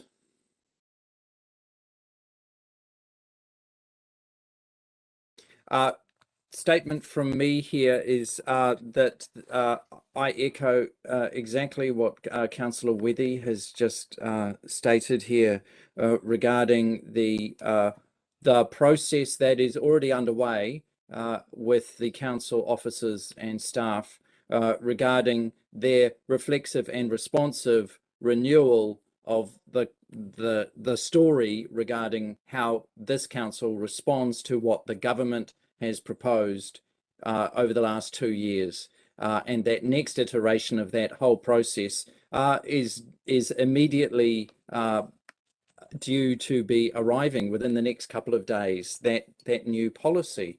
So so I see this notice of motion as a particularly interesting moment in time when this has arrived, and it's simply from the perspective of going, this notice of motion is, I think, is a wonderful museum piece that points backwards rather than forwards into the future. It's actually about the world that we have been in for the last 2 years rather than the world that we will be in. I also note, of course, that right now in Kaipara District, there are more people sick with COVID and this coronavirus, which people can contract many times over, and some people do, because it's linked to the common cold as a coronavirus. The timing of this notice of motion is extraordinary in Kaipara District, where we have more people sick right now than at any point during the entire period of this pandemic. I'm very concerned about that and the signals that that sends from this council, that we would consider letting it rip. And quite simply, the notion of trying to keep everyone safe needs to be in the duty of care that the council takes from its approach here. And I applaud the Chief Executive and all of our executive team for every effort that's being made by them to adhere to that notion of the duty of care for the staff and for the members of public, as well as sticking with a set of government protocols which have changed and are about to change again and may change again in the future. So, so this museum piece of a notice of motion I cannot support, even though the notion of vaccine passes and discrimination and separatism in the community I abhor, because there are so few Kaiparetians and we all need to hold together really tightly. So as I say, I cannot support this notice of motion as it is prepared here. And I commend again the staff for their ongoing work here in this space. Thank you. Are there any further statements?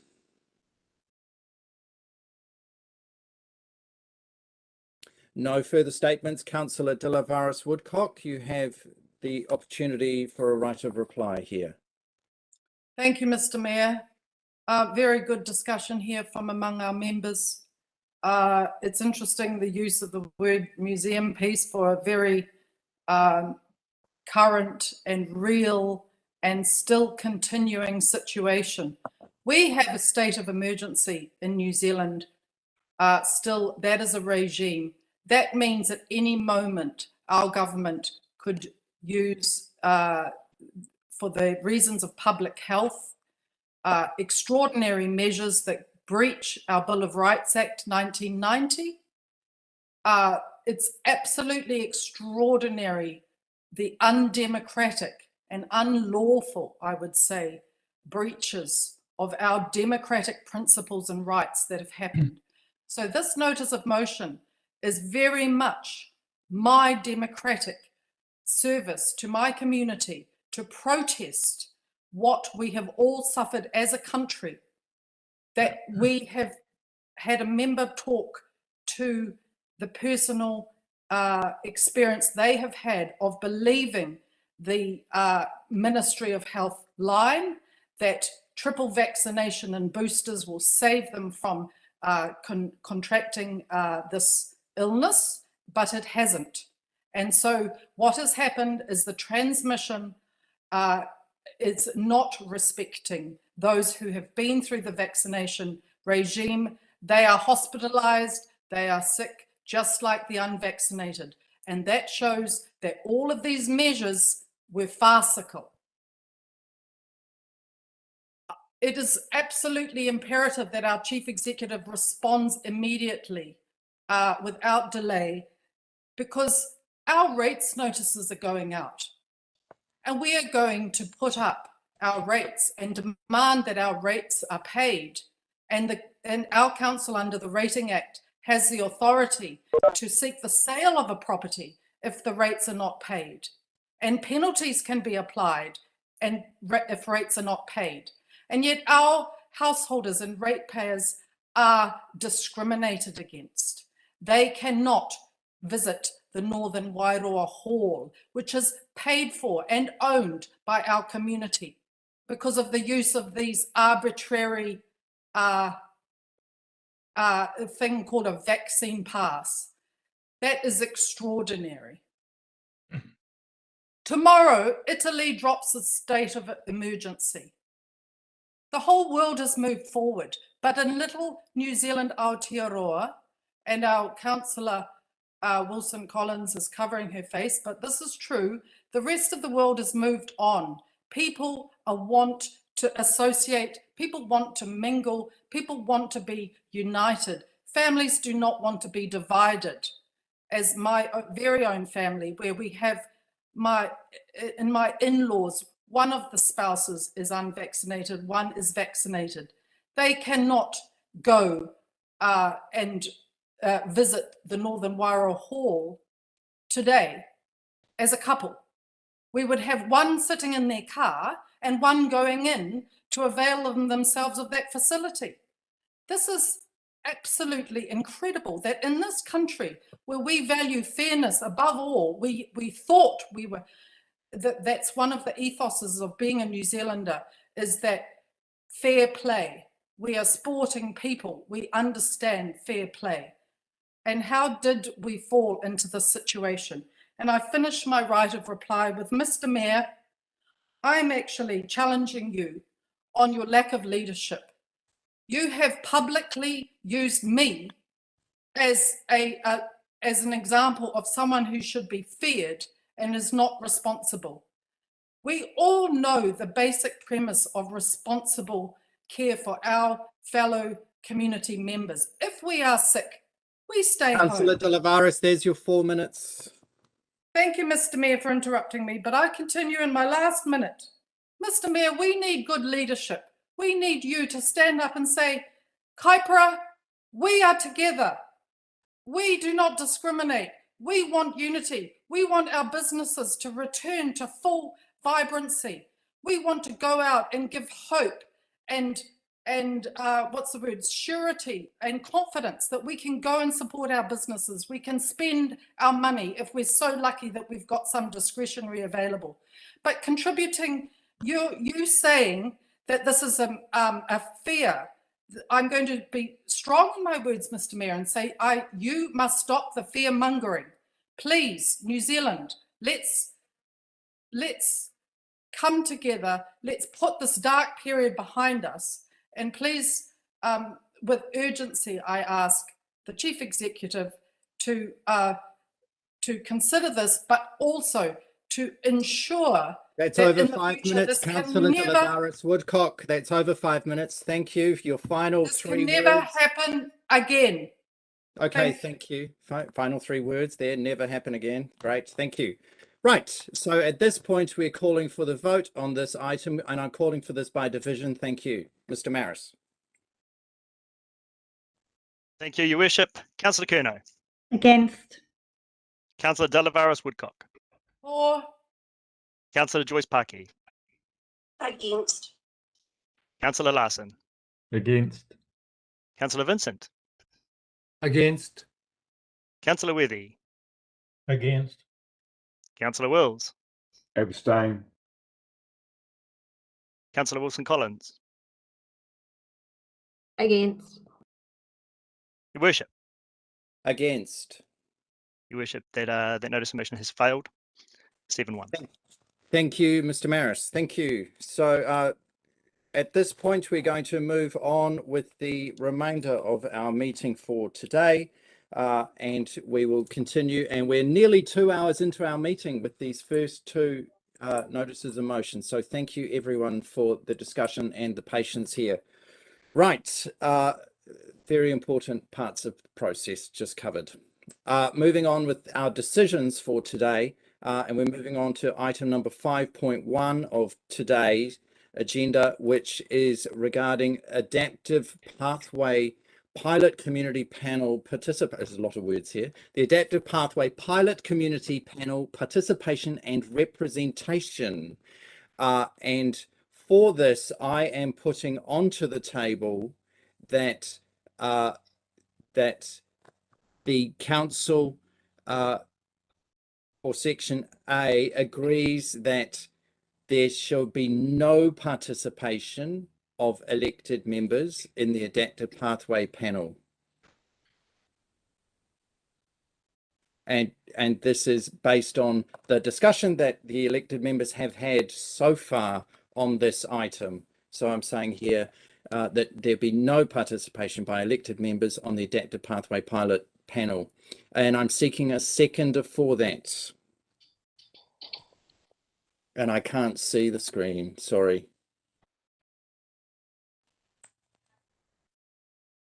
I'll second that. Councillor Weddy, thank you. So that puts this onto the table. Thank you. Katie Simon, kia ora. Kia ora koutou, ngā mihi nui ki a koutou katoa. So yes, this report is seeking a decision on, and it looks like we're starting with part A, with recommendation A on participation on the Adaptive Pathways Pilot Community Panel for Ruairopo. If we are looking at going with option 4, no participation, I will say that there is no precedent set from any other council examples. So any other councils that are undertaking this work, so coastal hazards adaptation planning, have opted to have no elected members present at all at the community panel meetings. So that's the only, in terms of process sitting behind the options. That option was, Mr. Mayor, as you said, came forward at the March briefing discussion. And I will say, just in terms of next steps and context, there is engagement underway to identify community panel members currently.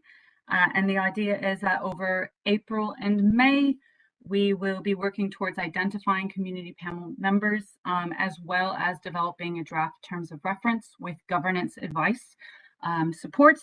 And that draft terms of reference would go to the community panel for endorsement and recommendation to council for consideration and final approval. And that also the decisions today on participation in the community panel, the staff are taking that decision as a precedent for future adaptive pathways work. So for future community panel process around establishing a community panel, we will take the decision today as a bit of precedent to inform future projects and future work. Kia ora. Kia ora, thank you. So are there questions for clarification here? Councillor Curnow. Yes, thank you, Mayor. Katie, I wonder if you could maybe just, has there been any preference expressed in the community? Yeah, has any discussions been had in the community about whether they want us there or not? Through your worship, at this time, no, we haven't done any formal engagement on the panel itself. We are still in that early engagement phase. We are reaching out to key groups, organizations, to get a bit of a lay of the land with the Ruairopo communities and start to introduce the project and the purpose of the work, the planning work. So we haven't undertaken any formal engagement to introduce the purpose of the panel and to seek panel members at this point in time. So no, there hasn't. Okay, then just a follow-up question with the ones I'm just going to ask about the councils that have gone with the 2 members with speaking rights.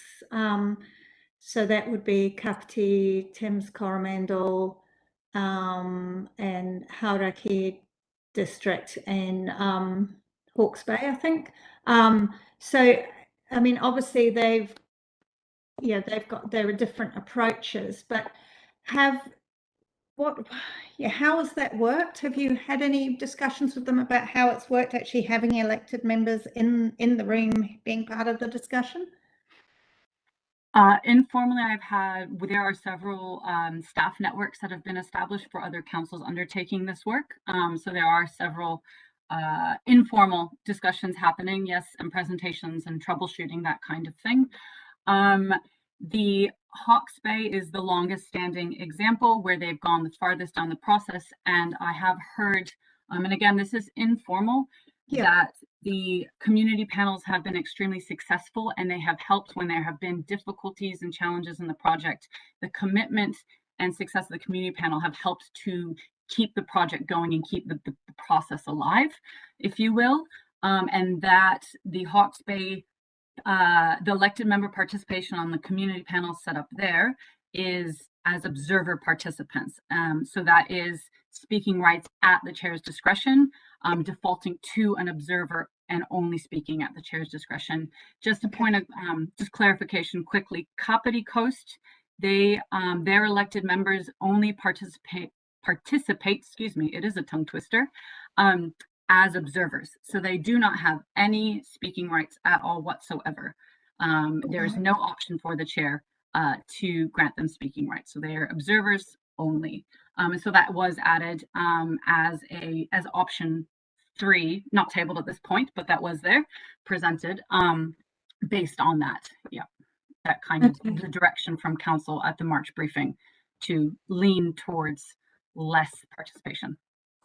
And have you had any thoughts that if there wasn't elected member participation, how that might link in with council or the joint committee, or how that might link in? So I guess sort of your report sort of talks about that there's a risk that panel recommendations that come to council will be a total surprise for council and wouldn't get accepted because it's not where we were thinking. Have you had any thoughts as to how that might work? Yes, so through Chair, this would then come to staff to establish a reporting process of some kind. The risk again is that staff capacity is already quite stretched. So you have the same staff coordinating the project, providing the technical advice, reporting to council currently. And so to add a additional reporting responsibility or to lean on staff, which is absolutely all right, but there is the risk that to increase that responsibility could impact on the reporting on the quality. But we would establish a regular reporting process, which would already be to a degree underway, because the panel cannot make any decisions. They will only make recommendations to go to council. But so we would fall on that, and as needed, provide other updates to council through briefings, or potentially through the CE report, the standing report. That's a possibility as well. That's been discussed. Yep. Sorry, and Katie, I'll just come in there exactly where you are as well. Is there an opportunity for the chair of this community panel also to present to the council? Has that been considered? Because if the council sits over here and you go, here's this panel working here, and that person comes to the council to say, this is what we've talked about, and that person is the envoy, if you like, and then goes back to their panel and they carry on working. Has that been considered at a governance level? I would have to refer to the governance experts who are sitting at the meeting. So Mr. Maris, if you'd like to speak to that. I don't know what the precedent is for panel chairs to come to present reports to council if they're not staff. So yeah, Mr. Maris, you might. Kia ora, Katie, through you, Worship. Look, anything can be done, and we could do that via the normal briefing process. It would just create additional work for that reporting, but yes, absolutely, it could be done.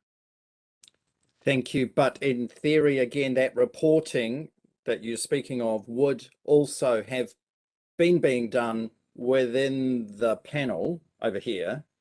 And if the panel's is only ever making recommendations and the council is making the decisions, then council would be having to make the decisions in any case.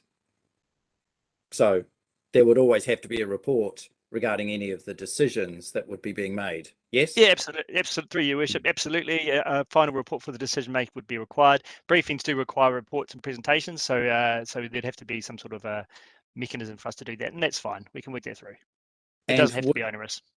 Thank you. And would there also be an opportunity, Katie, for there to be, I'm going to say, almost like a standing report, really, every 6 months or 3 months or whatever it may be, by the chair back to the full council, reporting on the progress at a governance level rather than the staff operational level? Is there other opportunities there for that? Yep, there's this process, as long as we're following the governance requirements that need to be followed, is pretty flexible, and that we set it up for what works for the community and what works for council. Bearing in mind that there is a degree of precedent to be set for future community panels, and we will need to consider that and using the decision today to inform future community panel process. Thank you. Councillor De Lavaris Woodcock, question for clarification. Yes, thank you, Mr. Mayor. My question, hi Katie. Is there a danger, do you think, in this option of no participation by elected members of the panel having unrealistic sights in view and unrealistic hopes in terms of expenditure and problem solving, that the staff are going to find it difficult to mediate? And do you think that this difficulty of the unable to be met expectations of a panel and the staff would cause a loss of faith in the process and a loss of buy-in by the community? Do you think that that's a possibility of having the no participation option? I missed some of that question, but I think, just through your worship, I think what you're asking, Councillor De Lavaris Woodcock, is there a risk of a miscommunication or perhaps issues with expectation management for members of the community panel? Is that correct? Exactly. Okay, kia ora. Yeah, so the key risk with option 4 that was identified in the report is that there is around that channel of communication being restricted. So in that regard, there is, but the process itself will be robust in that there is a large amount of time and a large amount of resourcing and technical support and expertise and technical assessments that will sit behind feasibility of the options. So in terms of expectation management, the community panel itself will be going through that process to understand not only what can be done, but what is feasible and possible and who pays. So that those questions will be answered through process on the community panel and through deliberation on the community panel. There will be a multi-criteria assessment sitting behind it. And there will be community objectives that will have been heavily engaged with community, consulted with community, and will have come to council previously. So the process itself will be robust for managing expectation, but the key risk identified in the report with option 4 is that squeezed limited channel of communication where you won't have elected members witnessing, observing, or potentially participating in the process, who can see that process playing out and experience in real time the degree, the level of quality of the process, I guess, if you will. Thank you. Thank you. Councillor Wilson-Collins. Thank you, Mr. Mayor. Hi, Katie. My question, oh no, I had a question. I was too enthralled in the answers that were going there. My question was to do with the precedent setting that you were talking about. So if we elect to not have any representation on this panel, and we haven't done any work with the community just yet, and then the community actually says, look, we really want to have some elected member representation here, what happens then? I imagine, and Mr. Maris, you may want to jump in from a governance point of view, but I can give you a reply. I imagine what would happen is the terms of reference would need to be reviewed, amended, and re-endorsed by the panel, and then with a new recommendation to come back to council to change that participation process. And then we would essentially have a similar decision we're having right now. And then it would go back to the panel. I imagine that would be the case. Mr. Maris, would you like to jump in? Through your worship, Katie, you nailed it. It's the correct answer. Well done. Bye. Okay, so just to be sure, the decision that we make today could still be changed if needed. That's what I'm hearing. Yes. Yeah. Okay, thank you. As with any policy, Councillor Wilson Collins, it remains in place until it's overtaken by a new policy, and so that's universal for or any decision by the council. Yeah, it always works like that. So anything can be reviewed in the future, really, with evidence. So are there further questions for clarification of Katie at this point?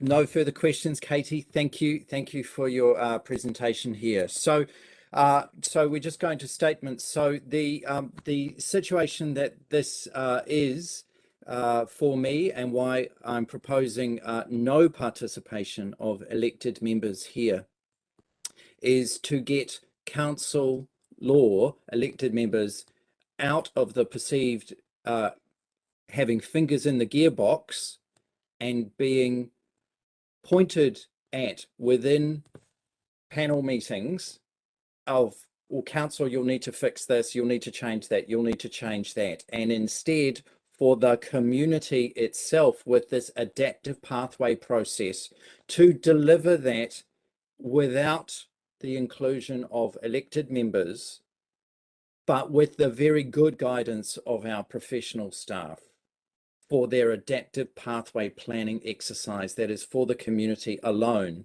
to determine here. And then it comes back to council. So what I would propose here is that council is still the ultimate decision maker, but there's a set of work that is done, and those linkages need to be very strong between this panel and the council as a whole, not just one or two elected members, but the entire council as a whole. So this both, if you like, goes low and goes high at the same time in the preference that I've put here, that we're going, that the local people are the guides for the work that is done here, and that when it comes to council, all of the elected members are brought on the journey equally and at the same time with the work that is proposed here. So we're saying, as I say, at the same time, that all of the elected members of the council, and whichever council that may be into the future, if you like, but for now, Kaipara District Council, saying, yes, everyone will receive all of that information at the same time for all of those decisions, rather than some elected members being on the journey and others not. So I acknowledge very much that this is an interesting opportunity for us, and what I do want is our community to lean into the opportunity here and not to be relying on council laws as our backstop for the governance and the thinking in the adaptive pathway planning that is ahead for them. So that's why I propose here the option number 4 here. So yeah, open to further discussion on this. Councillor Wethy. Thank you, Mr. Mayor. I guess I'm coming from the position of having been on a community advisory panel in the latter part of the Commissioner's time. I was one of 6 community advisors on the Mangapai Wastewater Project Committee that was made up of basically those 6 advisory community advisors and staff. And the Chief Commissioner and one other commissioner basically sat in the background when we had our meetings. They made very little, if any, from my memory, contribution, but they were there as the linkage. We ended up writing a report which did not have any staff input. It was entirely by the 6 advisory members, and that was then, I think I presented it to the Chief Commissioner in a formal ceremony, outlining the recommendations, etc. They were only recommendations, but I personally think that that model worked very well, and that is effectively model 3 that's in our paper. And I think that does provide some level of support in terms of elected members at least having a linkage, even though without any speaking or voting rights. They can hear what's going on, and they can also, obviously, behind the scenes, work with staff who are obviously involved in doing things with the advisory or the community panel. I think it's very important. The Mayor made a point about the possibility of the chair, whoever that may be, or the co-chair of the community panel, reporting either at briefings or at council, perhaps several times during the process, to give an opportunity for all of elected members to ask questions and get direct answers without having any filtering through or having to go through the staff channel. So I think that's an important list that we need to have put in place. So I'm probably more leaning towards option 3 from the experience that I've had. I think that worked pretty well. Thank you. Thank you. Councillor Curnow, and then Councillor De La Wilcock. Councillor Curnow, you're on mute. Thank you. Again, thank you, Mr. Mayor. Yeah, I was interested in understanding more about option 4 of having the no membership, but I'm leaning away from it now. In that, I was suddenly reminded of the PGF projects and how initially they were run by a steering group that council didn't have anything to do with, and we argued the toss and ended up with the mayor and myself being as observers, which actually the mayor and I found very frustrating, and eventually we ended up with speaking rights. And then still that wasn't okay, and it ended up being the EFP community or committee. And so I like the idea of the community doing their own thing and council sort of making the decisions, but I think in reality, I'm not sure how well that would work. And especially when we talk about that sort of the sort of unfair pressure that there might be on staff in that situation, in that they are being challenged by the community on decisions that we may make in the future that either support or don't support what the community are asking for. So I think that there's a tension there that I think perhaps there does need to be an elected member presence in that. But however, I'm teetering between 2 and 3 in terms of my preference with the no speaking rights. I think there definitely needs to be the formal reporting and the chair coming to speak to the whole of council and all of that. So I absolutely say it's not an either or, it's definitely a but or an and. It's like a fundamentally and deeply local process. This is local people deciding on their future. It's an existential thing that they're talking about, and I just think that having some elected members there gives it the recognition and the status, even if we are just sitting in the background and have no speaking rights. At least we're there and we're acknowledging, and we're able to understand that unique set of relationships and local understanding that will help in these extraordinarily difficult decisions that are going to need to be made along the way. And I think, yeah, if it turns out that we're sitting there wasting our time, then it's easier, I think, to go backwards and say, okay, we're not actually adding any value here, we'll walk away, than it is once that group is already established, already chugging along, and there start to be tensions between council and the group, and then we try and inject ourselves back into the process. I think will be harder than to remove ourselves if it turns out that we're not necessary.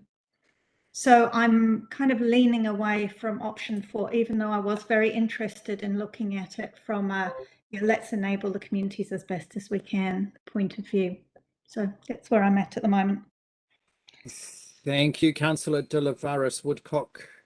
Thank you. I lean towards option 2. I think speaking rights are important. My points are that this is a pilot, and the Ropol drainage district, Rurawai community gets the first opportunity to deal with the realities of climate change and sea level rise, and the threat and the risks and the opportunities that brings. And this is institutional knowledge and social capital, and elected members are the vector of much knowledge. You know, as we do our job, our minds are, you know, completely full of all of the details of local government and the business of council. So I think it's very important to have participants that are elected, because they will bring that knowledge, receive it, and be able to convey it back to our full council, and be there to observe. You know, as Katie talked about, it's a very organic evolutionary process, and so all of that is good learning, and it shouldn't be, the opportunity should be taken, as Councillor Worthy said, you know, for participants to be there. The commissioners in the case that he brought up, but these would be active elected members who will, you know, no doubt return to office if they are so fortunate. My other point is that I myself attend Audit, Risk and Finance committee meetings occasionally, as often as I can, and I don't have voting rights because I'm not appointed as a committee member, but with the discretion of the chair, as an elected member, we all have all rights to attend all council committees. And I have found it valuable to speak to the Audit, Risk and Finance committee. And at the last meeting, the chair pointed out that it was really good to have full elected member participation or non-committee members participation, that it was very valuable.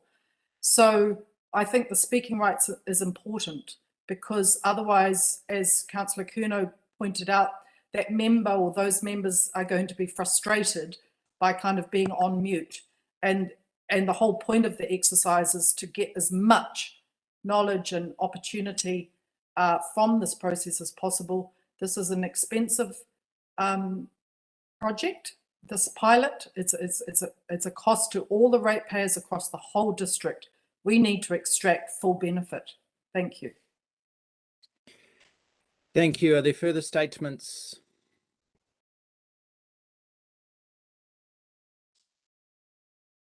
No further statements.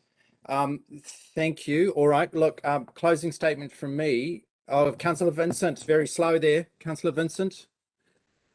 Thank you, Mr. Mayor. Just to, and then Councillor Will, sorry, I have to say, is there a lag on the line here? Sorry, because these things happen and I kind of say things 3 times and everyone's a bit slow to move. So please be faster on the draw. Councillor Vincent and then Councillor Wills. Thank you.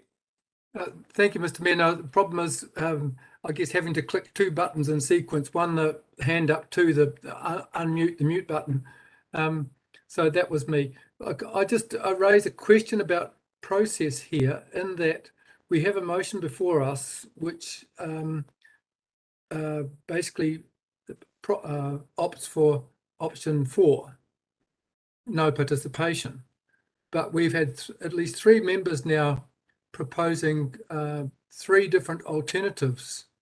And in terms of procedure, if one has spoken to the motion, then one is not in a position to propose an amendment to the motion.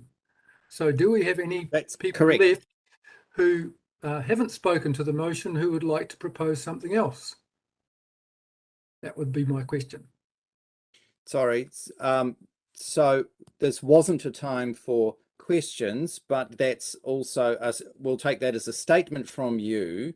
We're going to bring in, because yes, this is looking like a very confused decision-making process by the selected members today, despite the briefing that we went through a few weeks ago. So Mr. Maris, can you please advise us, because Councillor Vincent now has made his statement also. So we have only a couple of councillors left in the space, 4 councillors left in the space. Thank you, Your Worship. Through you, I do, if I can say, I do believe Councillor Vincent Swindle asked a process question rather than a statement. However, that's your ruling. So far, 4, if you count Councillor Vincent, 5 elected members have spoken to the motion, which then omits them from the ability to move an amendment. So we have Councillor Wills, Wilson Collins and Joyce Parkey, who may still move an amendment and can second it to change what's on the table currently. Thank you. Yes, so very clear. Thank you. So there's still options here. All right. Thank you. So Councillor Vincent, will let you continue with a statement if you would. I have nothing to add. Okay, thank you. What comes forward next? Okay, thank you. Councillor Wills was next, then Councillor Larson. Thanks, Mr. Mayor. I was about to ask something similar to what the previous councillor asked, because I was struggling to understand the process when there's people speaking to all the different options. So I understand that I can actually move an amendment that number 3 be the accepted option. Is that correct?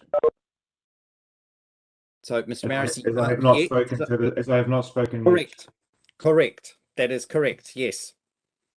Having listened to the other councillors who have put a lot more effort into this, I see option 3 as possibly being a mid-ground. May I put that forward as an amendment at this point? Thank you. So that is an incomplete amendment at this point, because there is also section B that is required. So you will need to actually, and I can see you're reading that right now, so I hope that this wouldn't be being made up on the spot, but the one of the 4 options in section B also must be part of making the choice to go with option 3 in section A. Thank you, Mr. Mayor, for your guidance in this matter.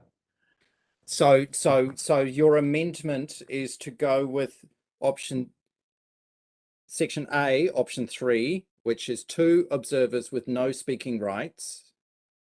And then what is your choice of the 4 options in section B? My preference would be the 2 councillors that represent that ward, which would be option 2. Thank you. Thank you. I'll That's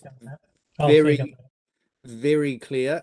Councillor Wethy, as a speaker here, you cannot second this. Okay, thank you, Mr. Mayor. Yeah. Okay, so but Councillor Wills, you've been very clear here. So we're saying section A, option 3, and section B, option 2. Thank you, Mr. Mayor. Thank you. Just so we're crystal clear. Thank you. So we're seeking now a seconder for this. Thank you, Councillor Larson, for seconding this. Thank you. So at this point, Councillor Wills, the story has returned to you for a statement here and a speech here about this approach. Thank you. I'll be very brief and more about the process.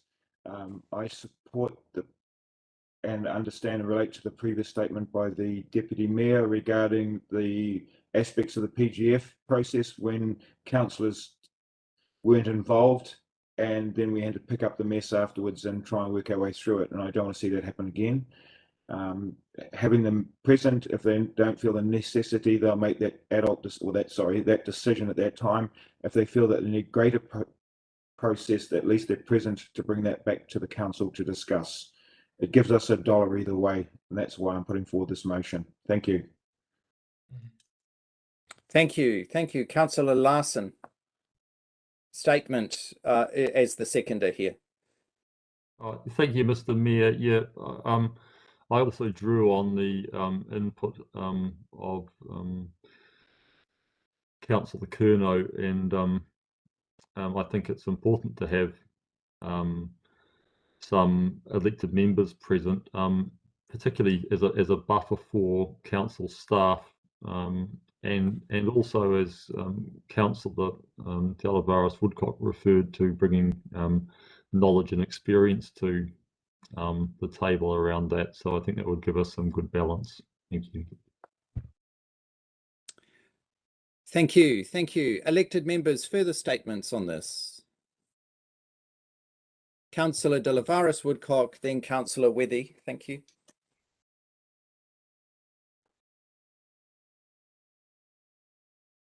Councillor Delavaris Woodcock, thank you. Sorry, Mr. Mayor. Thank you, Mr. Mayor. I support this.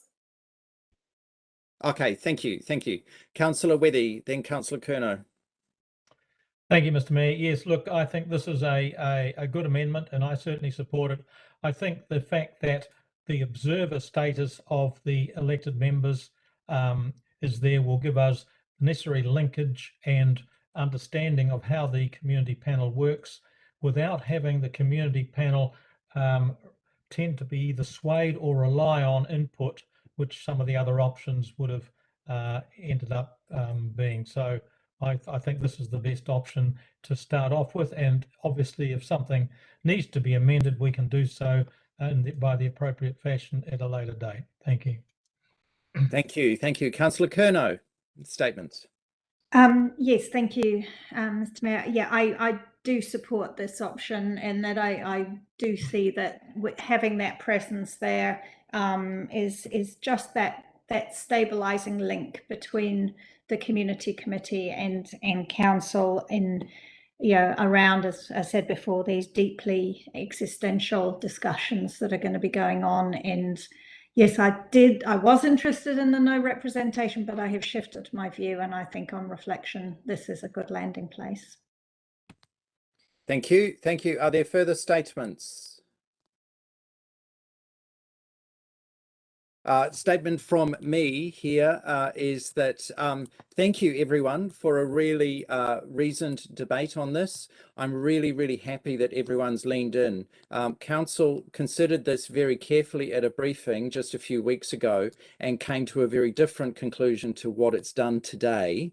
And that's a really important part of the democratic process for all of us here in this council. So as far as I'm concerned, the notion of predetermination, or here was a thinking from a briefing and that it just goes through without any further thought, is certainly very far from what's going on in this council. And for those observing, then of course what I'm talking to here is the really good reflexive decision making that's happening here today with this proposed amendment that's on the table. It hasn't yet been voted on, but I just say from a process point of view, that's very clear.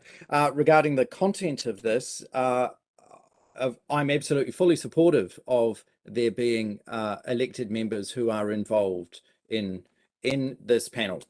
And the earlier direction that I had was based on the faces on this screen and what they had actually said at the last briefing, okay, to put it onto the table to start this agenda item. So I'm really pleased we've had a really good discussion here. So thank you, everyone. I'm looking forward to seeing how this vote goes because the Raupo Ruawai Adaptive Pathway Planning Project is the first of our pilots for Kaipara District, and it's one of the most important in all of Northland, and we need this to be the very best that it can be.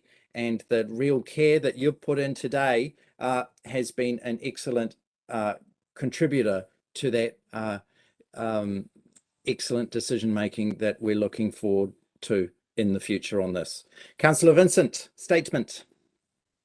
Thank you, Mr. Mayor. I want to compliment the staff too with this report, in that it's one of the all too rare examples where we're given some genuine viable alternatives rather than just option A and option B, and like do the recommendation or not do the recommendation. So I really appreciate that approach.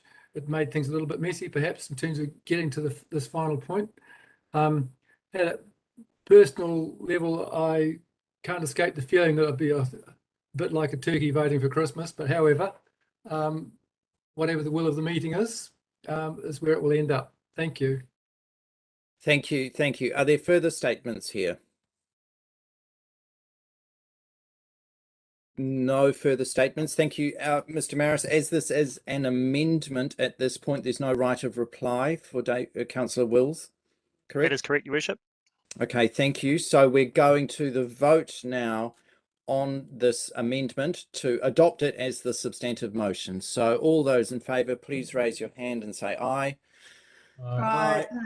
Okay, against? Okay, that is unanimous vote. Thank you. So this now becomes the substantive motion for this decision. And so now we vote on it again as the substantive motion. So all those in favour of supporting this as the substantive motion here, please raise your hand and say aye. Aye. And that is a unanimous vote as well. Thank you, everyone. That's a very clear decision and an interesting piece of process for us all in our decision making. So kia ora to that. Thank you. Elected members, at this point it's 12:02.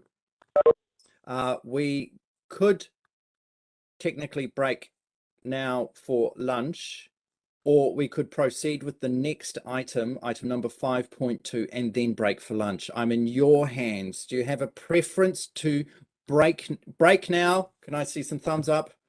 Or continue on? Continue on?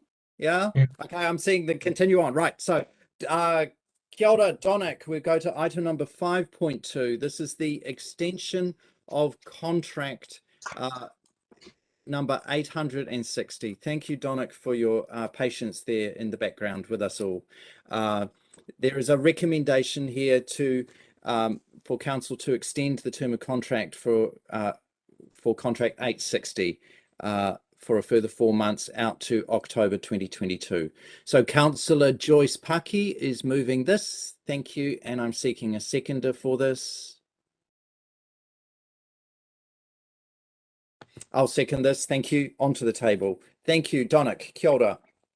Kia ora. Thank you for the opportunity to speak to you. So we have presented here a proposal to extend the contract for the parks activity because we need more time to process the expressions of interest and get a new contract on board.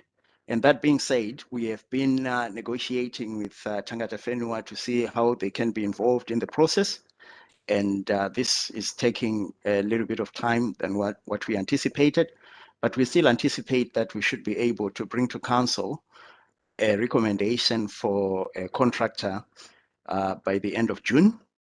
And as you know, if there's going to be a new contractor, they would need more time to mobilize. So this is why we are proposing an extension of contract. Thank you. Thank you. Thank you, Donick. That's very clear. Are there questions for clarification of Donick? Councillor Curnow, then Councillor Wethy. Thank you. Kia ora, thank you, Mayor. Kia ora, Donick. Just one quick question. Now that we have more wharves activity, in particular, I think the Dargaville, and should the Poto wharf proceed eventually, that will be a council wharf to maintain.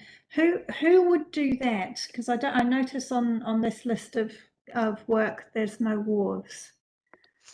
So the new contract would have to consider all council assets in terms of maintenance. So they would need to be. So the current contract actually excluded the wharves, and they were only being looked after on a if they were owned by council on a needs basis. If it needed to be done, then it would be done. But the intention is to have a more programmed approach to the maintenance. Cool. Okay, yeah, so what you're saying is that it's just been on an ad hoc basis because we haven't had that much to maintain really, but as we have more to maintain, it will be included in the contract in the future. Yes. Cool. Okay, thank you. Thank you, Councillor Weddy. Thank you, Mr. Mayor. Yes, Donick, just a point of clarification that obviously the reason, as I read through your paper, for this request for an extension of the existing contract is to give you time to work through the process with Tangata Whenua in terms of how they can contribute in a new project. But could you just clarify for me, and jumping forward to how the Tangata Whenua would be involved, we would still, as a council, once the project's been awarded or the contract's been awarded, would only be dealing with one point of reference, because I'm really concerned about accountability here. This is an area which is very, very exposed to the community's view. If our level of service drops, or if any way, it's very, very quickly brought to our attention. And I'm just a bit concerned that we're only, as a council, dealing with one entity when it comes to accountability on that final contract when it is finally put in place. Is that the direction that you're traveling with this this renewal? So, and this is why we're having to grant the extension to the existing contract. Yes, that is the process. We intend to get one contractor who will be working, who will have an agreement with Tangata Whenua's organizations or entities, but the point of contact in terms of the contract, it will be with that one entity. Good, thank you. That's exactly how I would hope it would play out. Thank you. Thank you, Councillor De Lavares Woodcock. Question for clarification. Thank you, Mr. Mayor. Apologies all, I had a disconnection moment there, so I probably missed quite a bit, but hello, Donick. I have two questions. Number one, what does hua nui mean? Pathway. Pathway, okay. I kind of thought it might mean big fruit or something. I only got that one from a colleague, so I will need to check that. Thank you. That makes sense that it means pathway. But next time, could we please have a translation as well? Yeah, we'll do and that. My question is, how does this, I'm going to use the word kaupapa, which means, oh God, here I am. Kaupapa means mission or issue or matter. How does this matter reconcile and tie in with the procurement policy so that we have a kind of fairness, so that, because I understand there's the opportunity for Tangata Whenua to negotiate and liaise and collaborate with contractors. And I'm just wondering how that can be reconciled with this, the sort of the principle of equal footing for all comers under a sort of justice, natural justice principle, that there isn't an ascendant party, but rather that, and also financial prudence for our community that we are considering contractors in terms of financial benefit. So I'm trying to put my question in a sensitive way, but could you please talk to how that would work? So through your worship, I'll answer that with financial prudence. Obviously, the final contracts will come to, after the tenders, will come to council for decision making. So you'll be able to approve the contract that comes as the best financial outcome for our ratepayers. In terms of tangata whenua, the discussions we've had with them are not only what they can do in terms, they want to identify they can do in terms of contracting, but also they may have facilities or property that they can look to negotiate as useful depots for the contractors. So it's a two-way discussion, and yeah, so we've had an early discussion with tangata whenua, and we'll be doing the same with suppliers when they come on board about the process going forward. And that's why we're asking for expressions of interest. I don't want to go into too much, obviously, because it's a contract. Yeah. So what I'm hearing from you is is good, and I also, so what I understand is that there's kind of a level playing field process where tangata whenua is seen as a collaborative supplier that may be considered depending on how the contractors what. I think the first thing is that they've got to, tangata whenua has got to identify clearly what they are able to provide in terms of services. And so this is, yes. Okay. Okay, thank you. Thank you. Are there further questions for clarification? No further questions. Thank you, Donick, and thank you, Sue. So, Councillor Joyce Paki, statement from you here. Kia ora, Donick. Thanks for the presentation. I think this is pretty straightforward. I appreciate all the work that's going on in the background. I also appreciate that you're working with local tangata whenua to look at options. I know that some of that delay will be around the COVID response and how their teams have actually been affected or impacted with illness. So I appreciate the patience that's being done here. I support this. I support this motion. Thank you. Thank you. That's clear. Statement from me is that this is an important opportunity, and it's good, and it's interesting that the council here is making a decision today to hold on to the current contract to allow the rest of these negotiations to occur. That is the simple decision for today. Whatever may come next regarding contract 860 would be, as Teddy Kennedy used to say, well, we'll cross that bridge as we come to it. So that's a story for another day. Thank you. Further statements from elected members? No further statements. Thank you. We're going to put this to the vote now. All those in favour, please raise your hand and say aye. Aye. Aye. Against?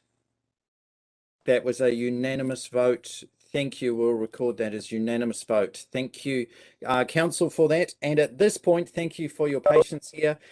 We are at 12:14. I would like us to have a 15-minute lunch break and then to keep cracking on, because we are only less than halfway through our decisions for today, let alone the rest of the items on today's agenda. So we'll resume at 12:30. Thank you, everyone. Have a nice lunch break. Ka kite anō.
All right, I've got that as 12:30, so hopefully we'll have a quorum in a moment. Thank you, Councillor de Lavaris Woodcock, for being nice and prompt. That's very good. But no one else is here yet, so we don't yet have a quorum. But at the moment we have 5 people will be away.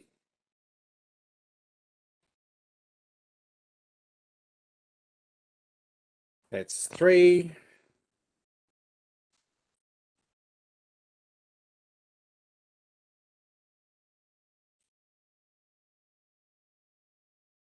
Four, 5, 6. Yes, well done. Thank you, everyone. Look, we're away racing this time.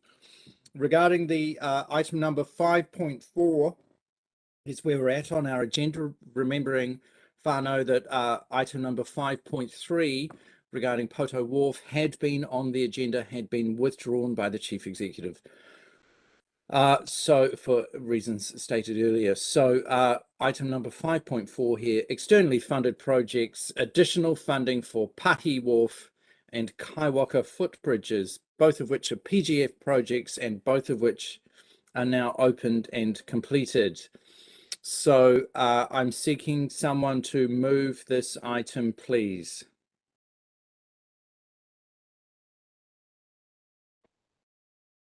Right, I'll move it. Thank you. Seeking, hang on. Hold. Sorry, Councillor Wills, are you still there? Councillor Larson, are you still there? You were there. We've lost quorum. Thank you. You are still there. Thank you. Sorry. 1, 2, 3, 4, 5. That's it. So Councillor Curnow, you're happy to second this item? Thank you. Okay, that's onto the table. Thank you. So Sue Davidson, kia ora. Kia ora, Council. This paper is about seeking additional approval for funding for additional funds for the Pahi Wharf and the Kaiwaka footbridges. The Pahi Wharf itself was $1.1 million budget. So the 75,000 shortfall that we've got is about 6.7% of the budget. And the Kaiwaka footbridges, they were budgeted at 900,000 and we're asking for $23,000, which is a 2.5% above budget. The question I had from councillors was there going to be sufficient monies in the reserves to pay for this? And I can tell you that the last report I gave you, which was the use of reserve funds, I had said that the income estimated for Kaiwaka was $49,000 for the year. Well, the year to date, we've actually received $92,000. And for the district, the total I'd used for, looking at the district income for the year was $260,000. Year to date, it's $378,000 because there's been substantial growth that we had not anticipated quite that much growth, and that's obviously enabled us to have better reserves, which will be reconciled at the end of June this year. So that's really all I can say, add to the paper. Thank you, Sue. That's crystal clear. Councillor Curnow, question for clarification, and then Councillor Wethy. Thank you. Yes, thank you, Mr. Mayor. Thank you, Mr. Mayor. I did unmute this time, yay! and thank you, Sue, for your paper.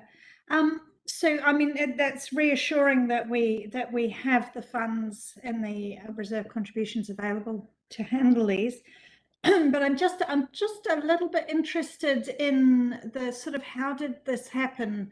Obviously, with the Kaiwaka footbridges, I kind of see, yeah, we had the asbestos issue and there was a little bit of additional legal fees for the easement. Those were two slightly unpredictable things.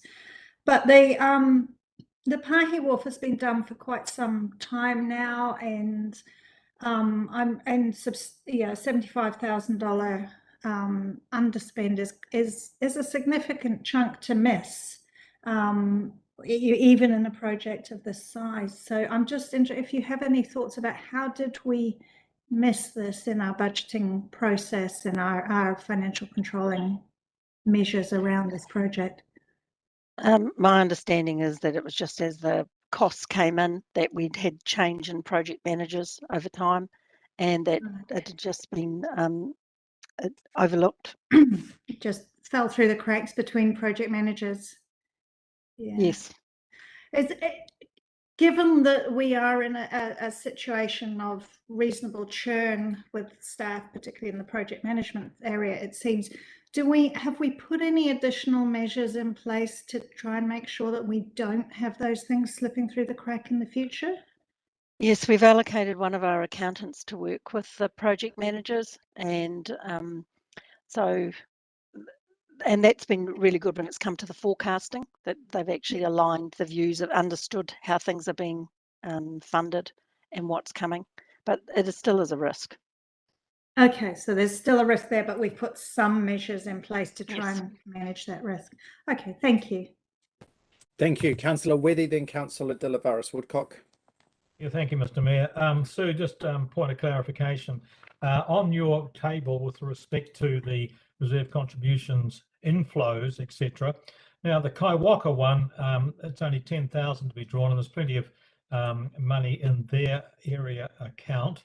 As far as the Pahi Wharf is concerned, I presume that comes from the Mangataroto and surrounds area of collection.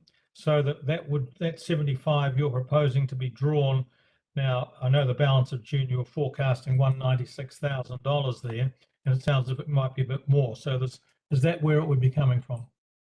And through your worship, no, I was proposing it came from district funds, which is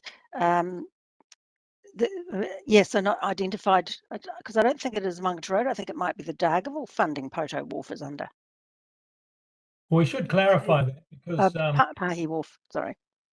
Yeah, Pahi, I'm not sure either. We'd have to check that on the area. If it's within the Mangataroto and surrounds area, I'd recommend that we take it from the money that's in their account rather than from district wide, because otherwise, that's immediate benefit for that area rather than having other potential projects for the district not getting any traction because the money's been taken. Thank you, Councillor Wethy. We'll take that as your statement as well. Thank you with your preferred recommendation to the staff there, not just a question, beyond question. Thank you.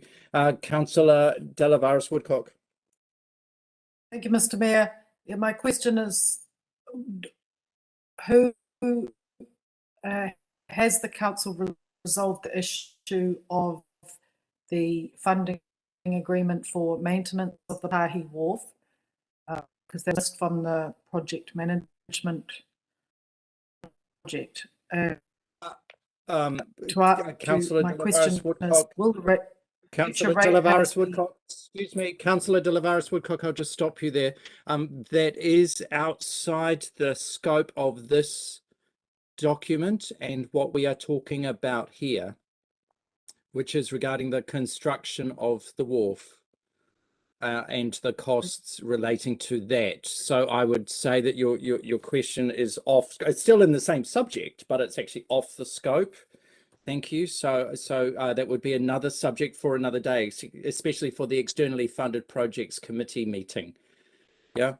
Thank you, Mr. Mayor. Thank you for that. So thank you for your guidance, but I'm wondering why you don't want me to ask that question, that hard question. Sorry, Councillor De Lavaris Woodcock. It's irrelevant and it's outside the scope of the decision that we are making here. And that's the point, is you need to have a focused question for clarification on the information that's in this paper and the points that are related to this, not other things that are on the same subject but not related. You know that, Councillor De Lavaris Woodcock. Okay, so we had a budget for this wharf of $1,125,000, which has been exceeded, even though the wharf is built. And there is an uncertainty from the staff about whether or not the $75,000 is going to come from the district-wide portion of the Reserves Contribution Fund or for the Mangaturoto Otamatea part.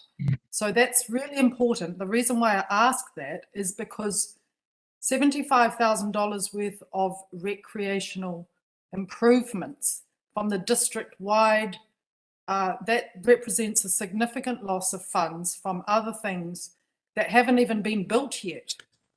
And so I need to know the answer to that, because if I'm to approve this, it means that we're taking from the budget to put new footpaths or Thank you, Councillor De Lavaris Woodcock. Look, I'm going to stop you here because you're actually wasting the council's time. The reason why is because the recommendation on page 107 of the agenda is what is on the table. So my question is, is it district-wide or is it local to Pahi that the $75,000 will be taken from for Reserve Contributions Fund? So through your worship, it would be, we're proposing through district funds because the Pahi Wharf will be available to all in the district to use. That was the thinking behind that, rather than just aligning it to one specific part of the district. And it fits the... Thank you. Thank you. Councillor Larson, question for clarification. Oh, sorry, Councillor Vincent, question for clarification, then Councillor Larson. Thank you. Thank you, Mr. Mayor. Well, I guess on the same theme, I would seek confirmation as to whether or not the Pahi Peninsula is within the Mangataroto and districts collection area for reserves contributions, because firstly, I'm okay with reserves contribution funds being used. This is it is in the nature of an asset and it's for recreational purposes, so and available for the public. So that fits. If it is in the nature of a capital spend, but I'm just concerned that it's coming out of the potentially out of the district-wide fund as opposed to the Mangataroto one. But can you clarify the boundary of that Mangataroto and district's collection area, please? At the moment, no, sorry, I'm not sure where. I'd have to go back to the map associated with the policy itself. Thank you, Sue. Well, we may direct some other staff to go and get that, because this has been just discussed by the last few elected members here. So clarification on the reserve contributions policy boundaries that are in that policy. If someone could please go and grab that in the background, that would be helpful for all the elected members here. Thank you. Councillor Larson, question for clarification while that's being found. Thank you. Yeah, thanks, Mr. Mayor. Yeah, it was set as Mangataroto, Paparoa, Tinapai and surrounds, so that includes that whole area. That's right. Thank you for that recollection. Thank you. My question, please, is how many dollars are available in that Mangataroto and surrounds area at the moment? Through your worship, the paper I put to council a couple of months ago about the reserves contribution policy shows it was 240,000. I haven't got the actual year to date, but I'm sure it'll be and so the balances will be positive by. Okay, so thank you. So there are $240,000 available, and the amount being approved is 75,000. So it's not there's plenty of money available. Basically, that's correct. Yeah, thank you. Thank you. Thank you, Councillor De Lavaris Woodcock. Another question from you. Thank you, Mr. Mayor. Yes, on page 107 of the report, Sue, it says in the second paragraph, talking about the investigations phase for the total project of the wharves. Once the investigations phase was complete with $937,000 uplifted, Council prepared a proposed schedule of physical works. are we to understand then that the investigations for the wharf expenditure amounted to $937,000 for all the wharves of Kaipara? Through your worship. So what happened was, of the original 4.9 million, there was a certain amount put aside for MB for investigating all of the wharves. At that stage, as per the contract, we uplifted the maximum that we could, which actually turned out to be more than we actually spent on the investigation. So MB have said that the balance of the investigations funding that we didn't take up could then be put to this project as well. So do you have a figure on how much the investigations part cost? I imagine it's 12,000. It talks about 12,000 less. The balance, shifting the balance of the investigations phase funding to the physical works phase. That's what we're talking about. So 12,000 left. Okay, so we spent 920,000, 25,000 more or less on investigations for these wharves. That's my understanding. Yes. Thank you. Thank you. Thank you. We're just bringing Mr. Maris right now, just from a governance and policy perspective, just to confirm the statement Councillor Larson's made here about the where exactly on the reserve contributions boundaries that Pahi Wharf sits. Just Mr. Maris, if you could come in. Thank you. Excuse me, through you, Your Worship. So, Councillor Larson, you're correct. The Pahi Wharf does sit in the Magatoroto, Paparoa, Tinapai and surround area of the policy. Thank you for that advice, Mr. Maris. Thank you for your recollection, Councillor Larson, right on it there. So just confirming that, closing that loop on all of that so that no one's in any doubt around that. Thank you. So are there further questions for clarification at this point? Councillor De Lavares Woodcock, another question. Yes, seeing as that there are funds for that district portion rather than the district-wide, can I move an amendment that the shortfall is funded from that area rather than district-wide?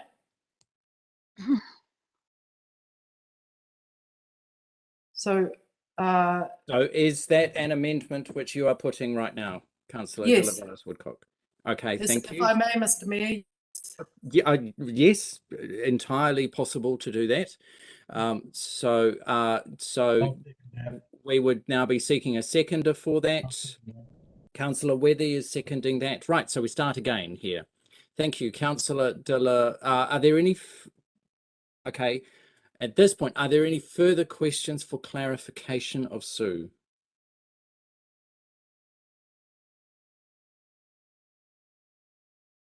There are no further questions. Thank you, Sue. Look, thank you, Sue. Thank you, Mr. Maris, for joining in as well. Right, Councillor De Lavares Woodcock, opening statement. It is appropriate for the shortfall that is needed to be met to complete this project or pay the full costs is met from the reserve contributions of that particular area, because people in that area will benefit more than the whole of the district from other places. And there are many other needs for that district-wide portion of the reserves contribution fund to be spent on. Thank you. Thank you. Councillor Wethy, statements. Yes, I support that. I think exactly what Councillor De Lavares Woodcock said. It's appropriate. There's money in that account, and I think that's a fit and proper way of funding this overrun on that project. Thank you.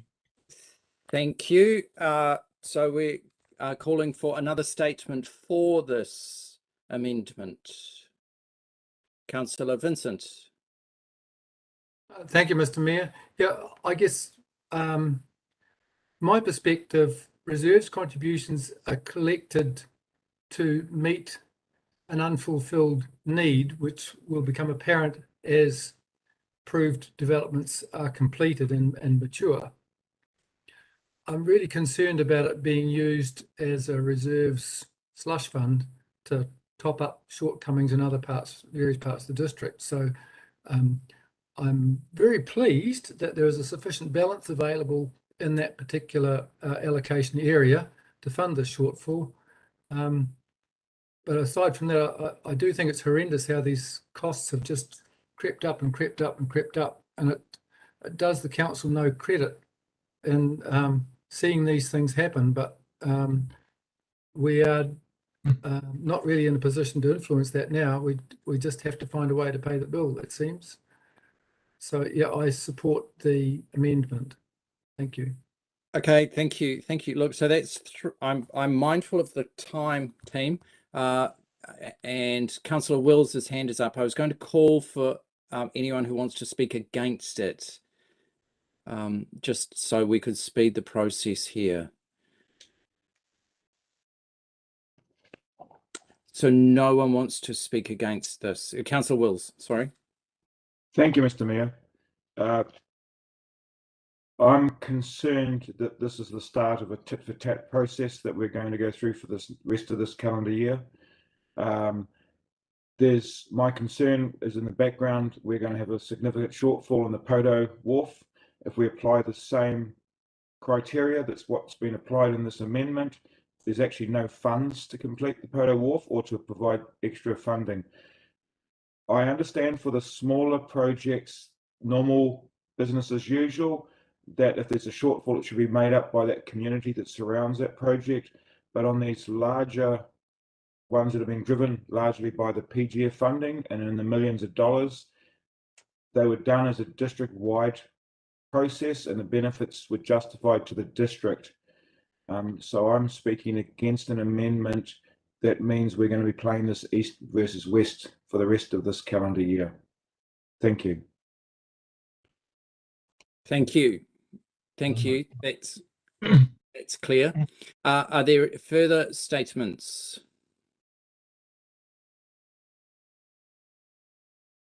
Councillor Larson, and then Councillor Vincent. Sorry, and yeah. So, Mr. Maris, so Councillor Vincent spoke before the amendment. Through you, Your Worship, Councillor Vincent has spoken to the amendment, so cannot speak again. Cannot speak again. Thank you, Councillor Vincent. You cannot speak again. Thank you. So, but Councillor Larson may do so. Thank you. Thanks, Mr. Mayor. Yeah, I agree with the principle of where we have funds available collected from a local area for something like this, which comes up unfortunately, that if we can use those funds, we should use those specific funds. And the reason for that is that the reserve contributions, which are a financial contribution levied under the Resource Management Act, have been levied to compensate for the effects of growth in an area. And in a disparate district such as ours, which is not sort of set out like a city normally is, then you do have these disparities of use and long distances. And so I think it is really appropriate to use the local funds if they are available. And I have concerns also about the reserve contributions funds being used as a easy slush fund to go to every time there's a shortfall in some project. And we need to accept that some projects simply can't occur or won't be able to occur if we can't fund them. We can't just simply continue to take money out of reserve contributions. For example, we have the huge growth pressures at Mangawhai, where we don't have council-owned sports grounds or anything like that yet, with multi-million-dollar potential cost implications for us to meet. And 90% of the funds being collected for reserve contributions are actually coming from Mangawhai. So then when you take funds off the top for use district-wide, it impacts on what can be done there as well. So I just think we need to be a bit careful that we don't always reach out and try and take that money to use on other projects. Thank you. Thank you. Councillor Curnow, statement. It's just a small expression of concern in that I'm now having to make a decision where I don't really understand what the consequences of that decision are, because by now taking it out of the Mangataroto Reserve Contribution Fund, I don't know how much is in there. I don't know what projects have been allocated to happen as a result of that money already. So I don't really know whether this is going to have any impact on any other projects. So yeah, but yeah. It's all about in the jolly thing, isn't it? Thank you, Councillor Withy. So thank you, Councillor Curnow. Is at the end of your statement? Okay, thank you. And Councillor Wilson-Collins, who has been joining us but in the background, is there a statement from you here? We have an amendment here, of course. No statement from me, thanks. Okay, thank you. Thank you. All right. So let's bring this item to its close. Councillor De Lavares Woodcock, closing statement from you. No, thank you, If I Mr. can Mayor. interrupt, yeah, okay. It's a right to reply, and you don't get this Right an of amendment reply. anyway. Sorry. Yep. And you can't Right get of one as an reply. amendment. I said Councillor, Your Worship, if I could just say, sorry to be process driven here. However, an amendment, you can't have a right of reply. Sorry, my fault. Sorry, I didn't have my after lunch coffee. Sorry about that. Okay, so there's no right of reply on an amendment. Apologies for that. Aroha mai, Councillor De Lavares Woodcock, allowing you to be prepared and then denying you that. Sorry for that. So at this point, we're bringing this item, the amendment, to the close, and for the vote on this. So this is the change in section A of the original written recommendation that the 75,000 for Pahi Wharf be funded from the Mangataroto, Tinapai, Paparoa and Surrounds Financial Contributions Reserve. Thank you, Tracy, for sharing that on the screen with us. So that is what we are voting to right now as the amendment. Thank you. So we're putting this to the vote now by division, just so that we're really crystal clear. So, Mr. Maris, please. Kia ora, Your Worship. Councillor Curnow. For. Councillor De Lavares Woodcock. For. Councillor Larson. For. Councillor Vincent. For. Councillor Withy. For. Councillor Wills. Good. Councillor Wilson-Collins. For. Your Worship. For. It's carried 7-1. Thank you. Thank you. So this is now the substantive motion. So we're now going to vote on this for the decision for this item in total. So we're putting this to the vote again, and we'll do this by a show of hands. All those in favour, please raise your hand and say aye. Aye. Aye. Against. And so that is a unanimous vote. Thank you. Thank you, everyone. And thank you again. Look, thank you, Sue, for your good work there in the background. And thank you, elected members, for, again, another good piece of process that we have just done there regarding the work with the reserve contributions in this space and the sensitivities around the region here. So thank you, everyone. Right, moving on to item number 5.5, which is the joint submission on the renewable energy zones. Councillor Curnow is looking to move this, and I'm seeking a seconder here, Councillor De Lavares Woodcock. Thank you. Thank you. That's on to the table. Mr. Maris, kia ora. Kia ora, Your Worship. Kia ora, Council again. Look, this is, I'll keep this short. Transpower, as you know, are consulting regarding the renewable energy zones, and specifically as well, if Northland should be the pilot zone. Consultation closes on the 8th of April. The Northern Network providers presented to the Mayoral Forum and a KDC Council briefing, which you will remember, but they've also visited all of the other councils in the region. direction from elected members has been to ask us staff to work with the other councils on a joint submission. We've now done that and formulated a draft submission, which is on the paper that's in front of you for approval today. It has incorporated your feedback provided at the briefing. As far as progress goes, Whangarei District Council have approved it. Northern Regional Council have approved it. Far North District Council are meeting on the 7th of April to approve it. To date, the only minor change through that approval process has been the chair of the NRC has included a couple of sentences on environmental outcomes in the overview section. Nothing too major there. Just to make sure, as far as process goes, we are asking, as part of this agenda item, that the Mayor be delegated the authority to finalise a submission in conjunction with the other mayors and chair, and that the joint submission can then be lodged with Transpower. Happy to take questions if you like. Thank you, Mr. Maris. Any questions for clarification here?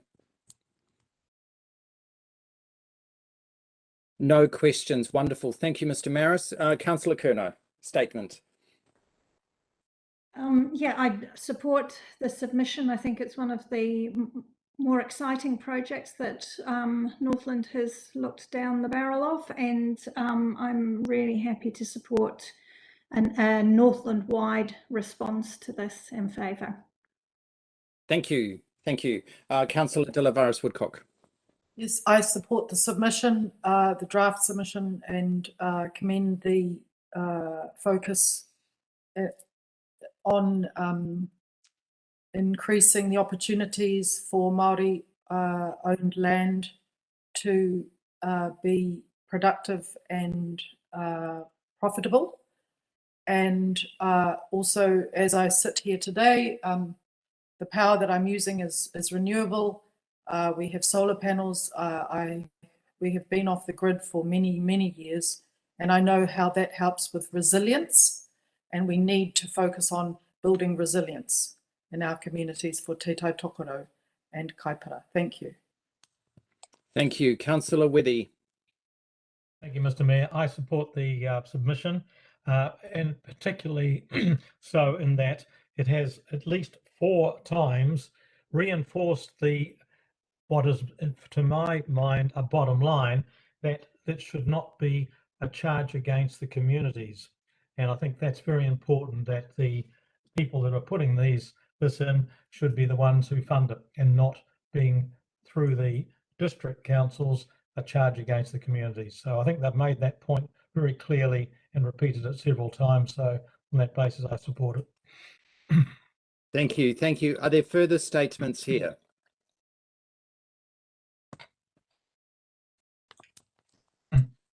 No further statements. Thank you. Right. Councillor Curnow, do you need a closing statement? No, I don't. Thank you, Mr. Mayor. Thank you. Right. We're putting this to the vote now. All those in favour, please raise your hand and say aye. Aye. Aye. Against? Carried. That's unanimous support. Thank you. Thank you. Right, moving on to item number 5.5, local government elections 2022, the order of candidate names. Gavin Dawson is presenting this item for us today, but we have an option here regarding the recommendation, and I will propose that we go with option B3, which is the random order of candidate names, which is the most popular option. So I'm moving that and seeking a seconder here. Is that Councillor Curnow? Seconding that? Thank you. And so Gavin Dawson, kia ora. And then Councillor Larson has his hand raised. Oh, no, it's down now. Sorry. Gavin Dawson, kia ora. Thank you, Councillor, and Your Worship, for having me today. I'm presenting the report which the Independent Electoral Officer provides Council at the just before the start of the next election each year. On the order of names. The report is quite detailed, and so I'll take it as read, and I'm happy to take any questions from the council. Thank you. Are there questions, elected members? Councillor De Lavaris Woodcock. Thank you, Gavin. Good to see you in your face again. My question is, is there any institutional knowledge about how the random use by computer helps people to vote? I mean, like, does it just put people off from voting because all of the voting documents may be different and they find it a headache to locate specific candidates? Through you, Your Worship, I'm sure there may be information. I don't have any to hand, but I'm sure that's something which I could try and find for you, pending what the council decides to vote with today, or just out of interest for you as well. That would be great. Thank you. Thank you. Councillor Larson, question for clarification. Thank you, Mr. Mayor. Yes, Gavin, could you just clarify for me which system we're currently using in terms of determining order? So in 2019, council opted for alphabetical. Ah, yes. Okay, thank you. Thank you. Further questions for clarification? No further questions. Thank you, Gavin. Thank you. Cool. So it's an interesting one, especially interesting for our council right now, where we have a Wills, a Wethy, a Vincent, and a Wilson Collins, all of whose names are at the very, very, very end of any normal alphabetical list of council or candidates, where you have the Adamsons and the Browns and the Campbells sit at the very front of a normal alphabetical list. So I think it's a really interesting opportunity for Kaipara district people for the future if council makes this decision in this direction. I would also say that in the past, and the past is an interesting place to look to only to see how far you've come, the digital tools were not available for in order to be able to have random voting or random candidate orders on the papers, but now they are, and so that makes it a much makes there no cost impediment or cost burden to the ordering of the candidates, which between the different models that are proposed here, whereas 50 years ago there was absolutely a burden there. And it was an impossible cost to try to create a random system when things were on a old-fashioned printing press. So our wonderful modern digital era gives us these options, and I say for the glorious Kaiparetians out there who will be voting in their multitudes later this year, we need to give them every opportunity for this to be a stimulating process rather than a simple ABC process. So I welcome the idea of random. Kia ora. Deputy Mayor. Nothing further to add. Thank you, Mayor. Thank you. Are there any further statements? Councillor Wills. Thank you, Mr. Mayor. I just want to register my disappointment that there wasn't the option of using our first names alphabetically. Okay. Thank you.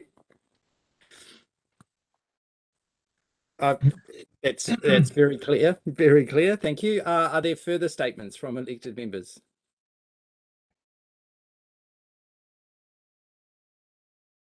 No further statements. Look, and I would just say this, Councillor Wills, obviously that comes from a lifetime of being at the tail end of the alphabetical list that you're experienced there. So I choose, Mr. Mayor, I choose to use the word pinnacle rather than end.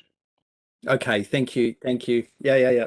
Let's build to a crescendo. So on that note, let's put this to the vote now, please. All those in favour, please raise your hand and say aye. Aye. Against? Carried. That's a unanimous vote. Thank you. Thank you. Right.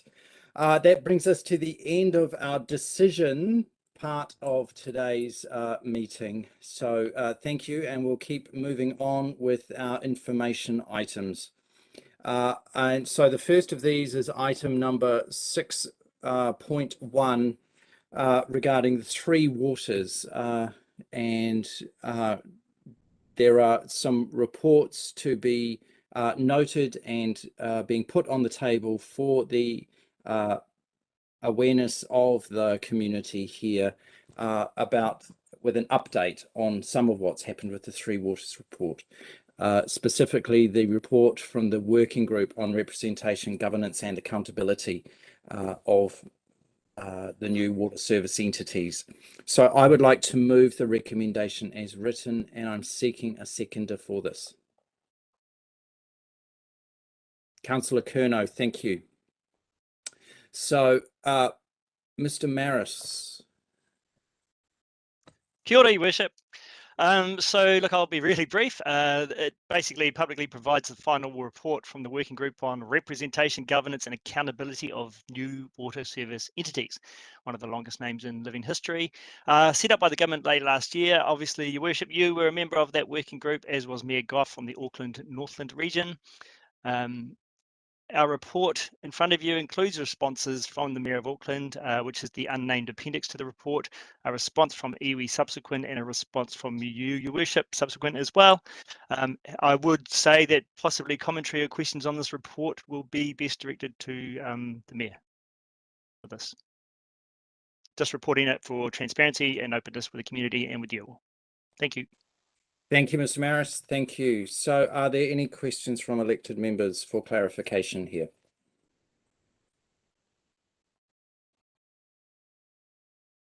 No questions. Wonderful. Thank you. So we'll move into statements on this item. There are three attachments here, and as Mr. Maris has just indicated, this is an important part of the process as before the legislation regarding the Three Waters reforms is finally developed. And it was a real honour to represent all of Northland in the working group here. My statement is provided, and I just leave that to speak for itself. I won't go into that today at all. Because that's why there is a statement, is because I let it do the talking.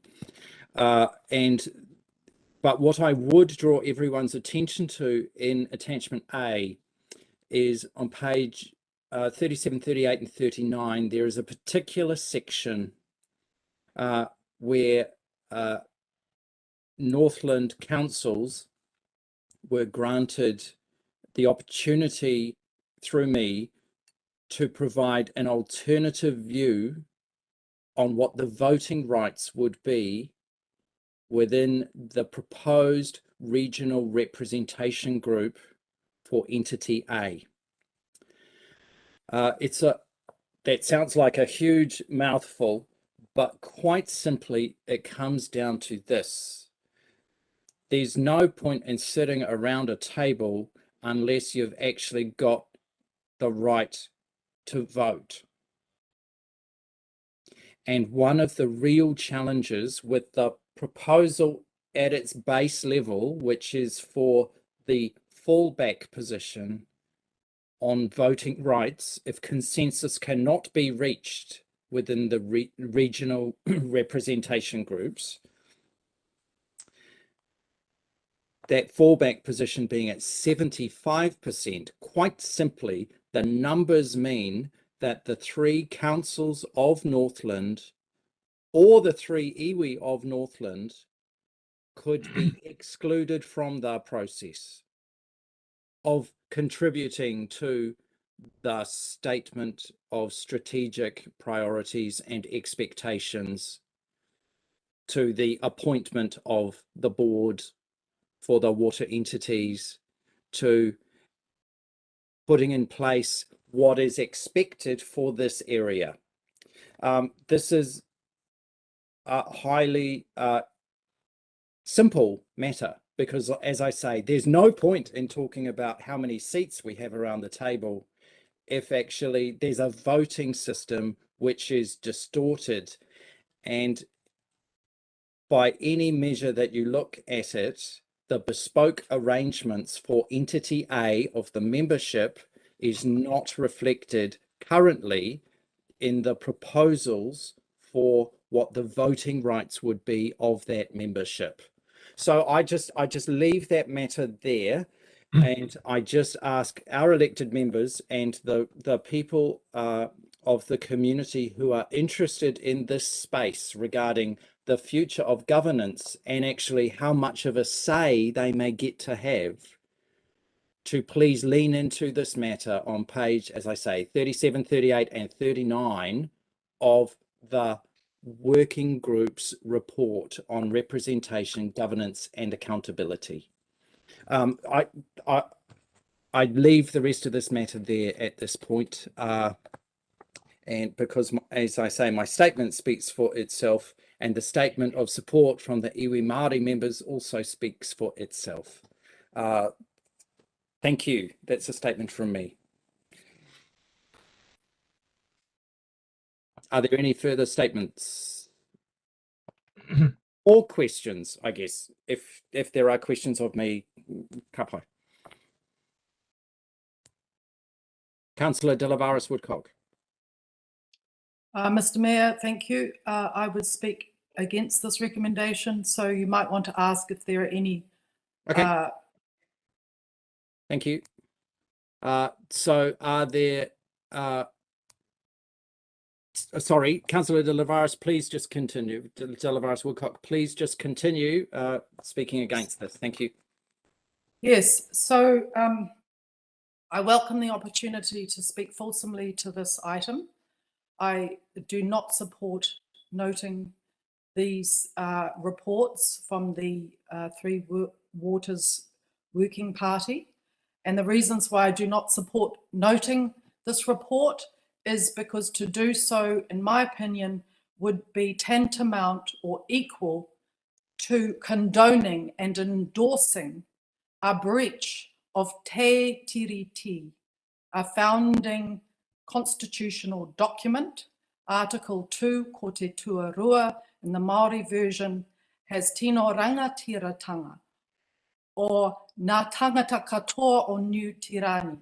All of the New Zealand people are granted the sovereignty of their assets and their taonga. And this is in breach of the treaty. This is an unlawful proposal by our government. This will be stopped if I have anything to do with this.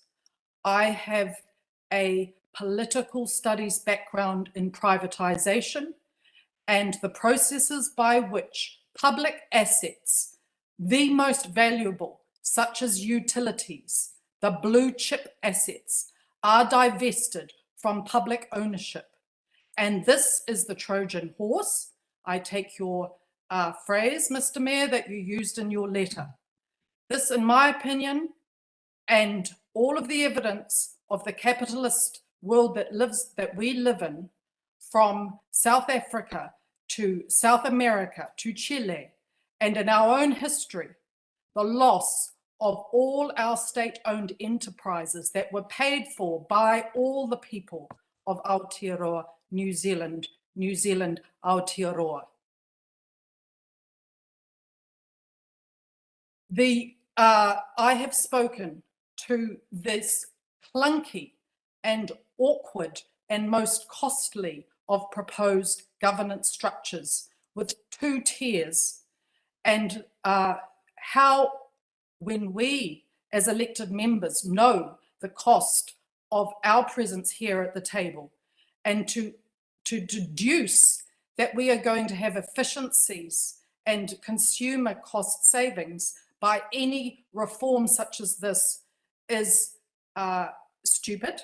And we know that this clunky governance method that is proposed is going to end up costing the ratepayer, the user, the water supply consumer way more. And we're already seeing these unbearable costs inflicted on our communities. So I'm speaking fulsomely. It is my opportunity as an elected member put here to speak and for our constituents. And so every single one of the people I represent are vehemently in opposition and absolutely shocked at what has been visited upon local democracy, local government by this move to appropriate our assets. In Kaipara, we have the Waiatoa Reservoir that has 330,000 cubic meters of water in it. If we do a minor alteration to the dam walls, that is a taonga, a priceless taonga for our community. And our government, this government proposes to take that off us.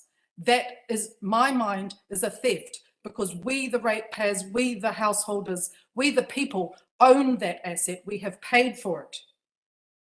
And finally, I finished my statement in opposition to say, Mr. Mayor, I cannot support your letter because I believe that the use of the words yeah, nah are demeaning and ill-fitting for your role as mayor, because this matter of the divestment of our Three Waters assets and the potential loss of this service and role of local government represents the biggest, worst erosion of democratic rights and sovereignty for our local communities. And so you to use the word yeah, nah is actually demeaning. The words yeah, nah are totally inappropriate because this is a constitutional crisis matter and it should be treated with the gravest seriousness, and words, colloquial phrases just do not 5 suit. minutes. Order. Councillor Delavaris Woodcock, thank you. Councillor Weddy, statements. Yeah, thank you, Mr. Mayor. Look, this is just a recommendation to note this report, and as part of a series of information that is coming out of the Three Waters initiative, I think it's important that we keep abreast of all that information. We don't have to agree with it, and I certainly don't agree with a lot of it, including this governance area. But I think it's most important that we continue to receive this information so we're as up to date as we possibly can be. And that is the main issue.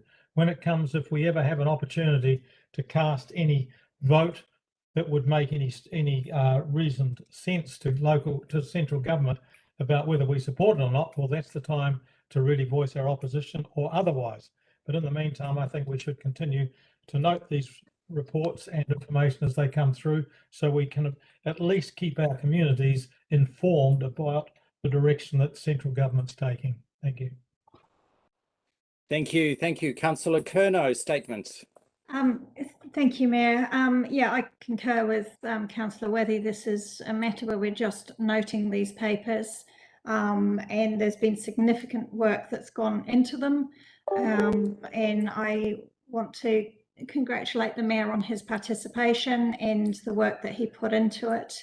And respect his right to have an opinion that's different from the working group recommendation, but it all adds to the feedback and the mechanisms that are going to help shape this legislation, hopefully in a way that better fits what we end up with, which has been something I've lent into all along, is that this is coming. We have an ability to influence it, but we don't necessarily have the ability to stop it. So I thank the Mayor for his work in influencing it. Thank you. Thank you. Thank you. Are there further statements from elected members here?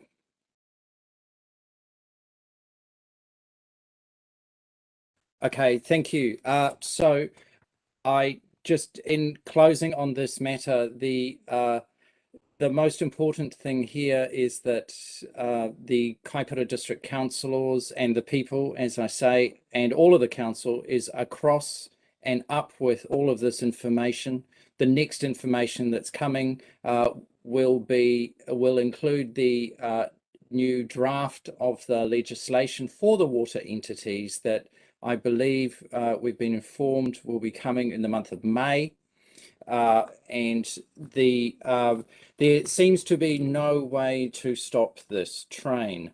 For me, and I'll just respond to Councillor De Lavaris Woodcock's concern about me talking in the language of the ordinary people rather than grand pompous words, and my use of yeah, nah, is actually simply because actually at the end of the months and months and months of extra journey and work that I did, I went, yeah, I understand now, and nah, I hate it. But yeah, I understand now, and nah, I hate it. That's what yeah, nah means to me in this space. Yes, I understand. And as you would all know, I have long said here that I was seeking clarification and to bring understanding on this matter to the people of Kaipara so that they can make their own decisions here and follow that up in whatever ways they choose to do so. And so for me to get to the end of my journey here and go, okay, yes, I see it now, and I have stared the taniwha right in the eye. And I go, yeah, okay, got it now. And nah. That's what I mean by yeah, nah. So I'm sorry if that friendly and colloquial phrase is offensive to you, Councillor De Lavaris Woodcock, but there's something of an explanation to you on that point, because for all the people of Kaipara, this is a very large matter that's ahead. And as I say, what I want most of all is people, when the legislation comes out, please to take note of what I've written here on page 37, 38, 39 in the document, and be ready to make submissions on that, because if the people of Kaipara and Northland do not do so, then there will be no voice for the people of Northland councils in what is proposed here. So I leave that matter exactly where it is. Thank you everyone for your time here, and we are simply noting these reports. We're putting this to the vote now on the noting of these reports. All those in favour of noting the reports, please raise your hand and say aye. Aye. Against? Against. Mr. Mayor, can I please have my vote against noted rather than calling for a division, which is time consuming? Certainly, thank you. Please, would the officers please record Councillor De Lavaris Woodcock's vote against noting these reports. Thank you. Thank you. So that matter has passed. Thank you. Moving on now to the exceptions report. Thank you. Which is item number 6.2 on today's agenda, and I'm seeking a mover for the exceptions report, please. Councillor Weddy, thank you, and a seconder, Councillor Wills. Thank you. Councillor David Wills. Councillor Wills. There we are. How's that? There, bring him up the alphabetical list. Thank you. Right. Louise Miller, kia ora, Chief Executive. Kia ora. So through the chair, as is our usual practice, happy to take questions on the first part of the report, which is on the financial side. The team and I are here to answer those questions for you. So financial aspects, Councillor De Lavaris and Councillor Weddy, thank you. Thank you, Mr. Mayor. I'm playing catch up with my agenda, but my question is, Louise, for the line, I haven't got it to refer to, but the line that refers to repairs, operations, maintenance, from recollection, it's around 400 and something. And there's a red light there, so it's over what was forecasted or budgeted.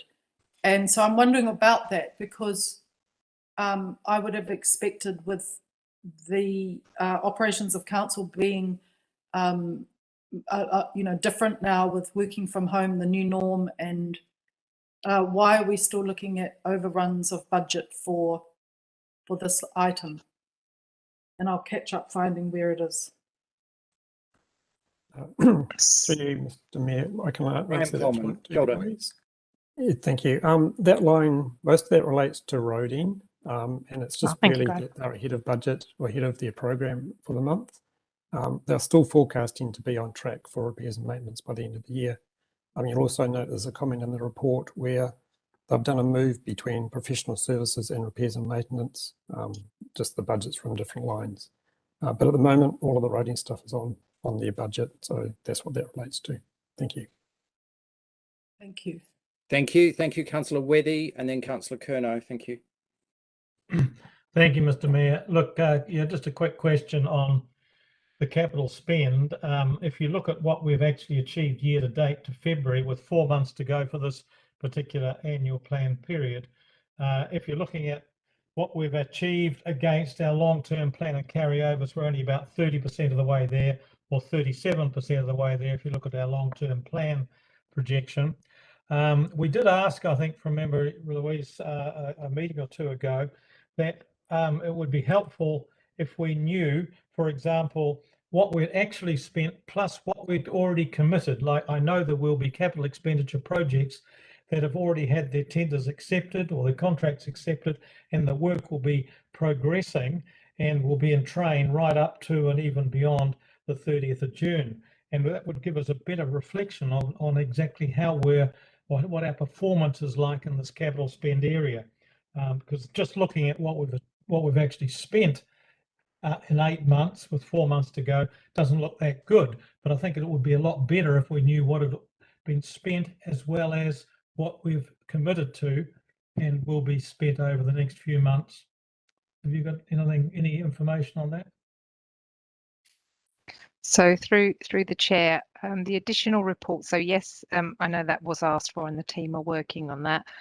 You also asked for an indication of those projects at risk, and that's what's included in that second capital expenditure detail projects list. That has a little bit of commentary about where some things are at. Appreciate we haven't broken it down to the level of detail you're suggesting, Councillor Wethy, but at least you do get an indication of the projects which are currently at risk of delivery. Yeah. Thank you. Councillor Curnow, question. Thank you, Mayor. Thank you, Louise. On page 248 of the agenda, where we've got the bar graph and then the sort of the horizontal bar graph, so you've got those two graphs. I note that the second table only relates to the actual spend relative to the budget for this year. But when you look at the graph up above it, which includes the carryovers, it creates quite a different picture. And maybe this is where what Councillor Wethy had asked for, the stuff that's actually committed, but it's sort of the lower graph paints a picture where, you know, particularly in things like roading, we look like we're nearly there. But then if you go to the carryovers, it's a very different picture where we're not nearly there. So yeah, I'm just wondering about your thoughts on that, because initially I sort of looked at the graph down the bottom and thought yay, and then I looked up top and went because that looks like there's going to be a lot more carryovers by the look of it, which is likely the case, is that not? Yeah, I guess so. Through the chair, the commentary has been the same as every month. We know we're going to have a lot of carryovers, and I guess that's the message we've been sharing with elected members for various different reasons on various different projects. Okay, and then that sort of takes me to the next actually the next page in the capital program. There's just something that doesn't add up there, but I'm not going to worry about that. Just in the at-risk projects, that there's a number of them, and I'm just wondering, you know, if all of those projects are at risk, do we have any kind of process by around how we prioritize them, how we decide which of those at-risk projects we actually get across the line and which we maybe park and do later or maybe give up on altogether. It's just, yeah, it's sort of, if we've got all of these things at risk, how do we decide what happens? Because I don't think we're going to be able to do all of them. No, so going through the chair, you'll see in the commentary section, some of them are outside our control. Some of them are internal projects, which as a team we're looking at whether we push back and a part of that conversation around the annual plan. And some of them that obviously elected members would have some input over, but a number of them it's just timing, and we bring forward that information as we receive it. Sue, is there anything else you wanted to add? Through your worship, the only thing I'd add is that we're concentrating on getting the externally funded projects completed. They're the key ones because we're dependent on external funding and there's a date for cut-off if we don't finalise the projects. Right, so they're the focus, and then there's our more BAU kind of projects or internal projects, which have to take second tier. But I understand the rationale for that. Thank you. Thank you. Thank you. Are there further questions for clarification from elected members in the financial part of the report? None. Thank you. We'll move into the more community-focused part of the report regarding services and so on. So are there any questions for clarification there? Councillor Curnow. Just one question, thank you, Mayor. On page 253 around the resource consents, there's been quite the dip in the last couple of months, and I'm just wondering whether staff have any update on whether that's bouncing back up or whether it is looking like it might be a bit slower. Wouldn't necessarily be a bad thing. For you, Worship, that's me. It wouldn't necessarily be a bad thing. However, yes, you're right. It's quite a market dip over the December, January. My take on that is a lot of people went on holiday actually this year more than others.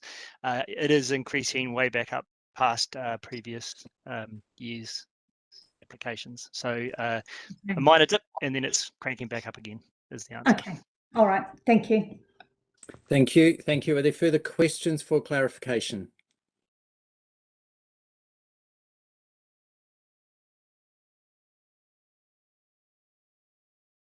No further questions. Look, thank you. Thank you, Louise. If you'll stand down here. So elected members, Councillor Wethy moved this and Councillor Wills seconded this. So Councillor Wethy, statement here.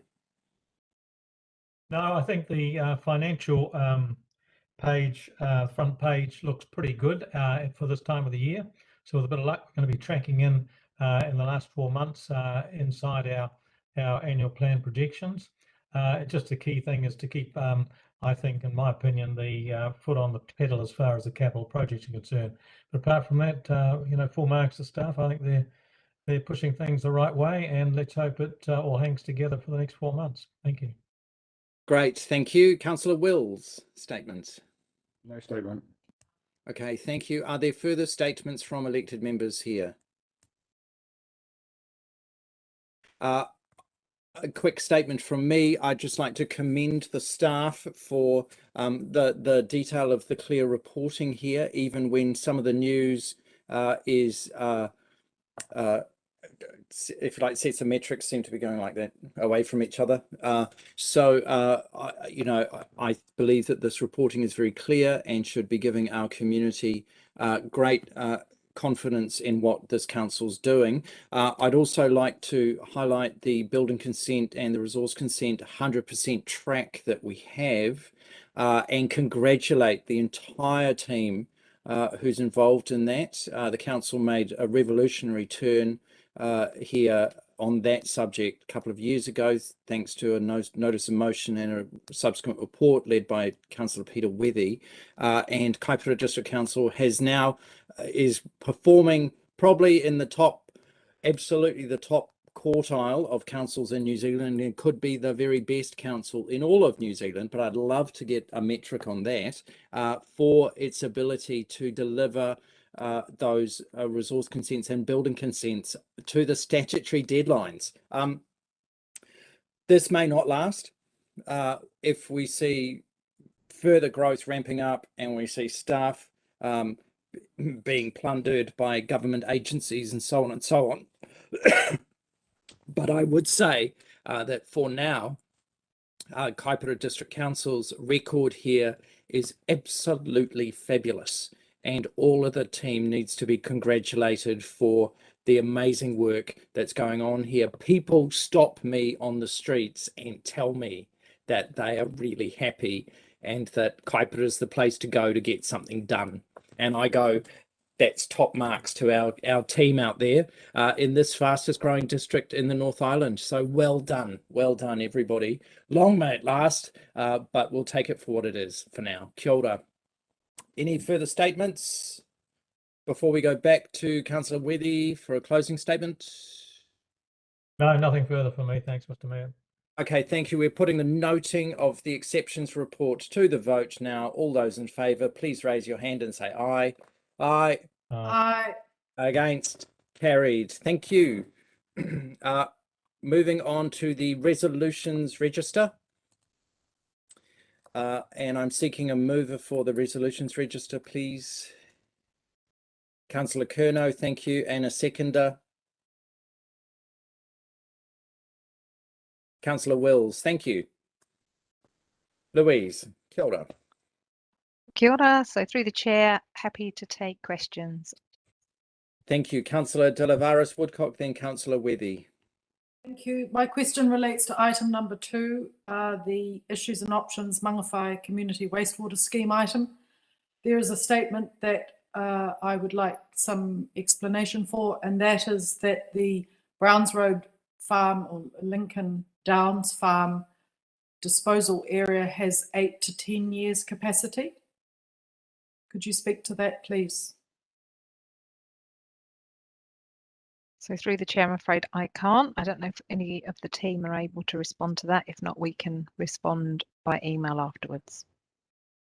Okay, through your worship, I'm just trying to find out where that was put. So March update.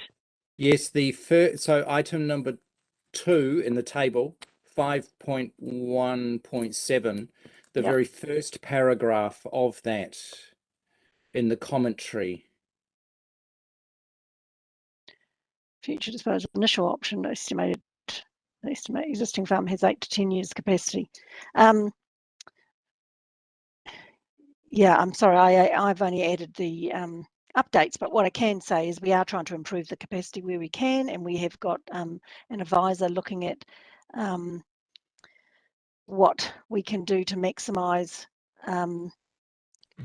the sprinklers going on the farm without having cows in the paddocks at the same time, and we're doing everything we can to maximise it. But 8 to 10 years, I mean, it's going to last a lot longer than that, but the future capacity may be that, I mean, we've got the advisory group looking at that at the moment. So they're looking at all the disposal.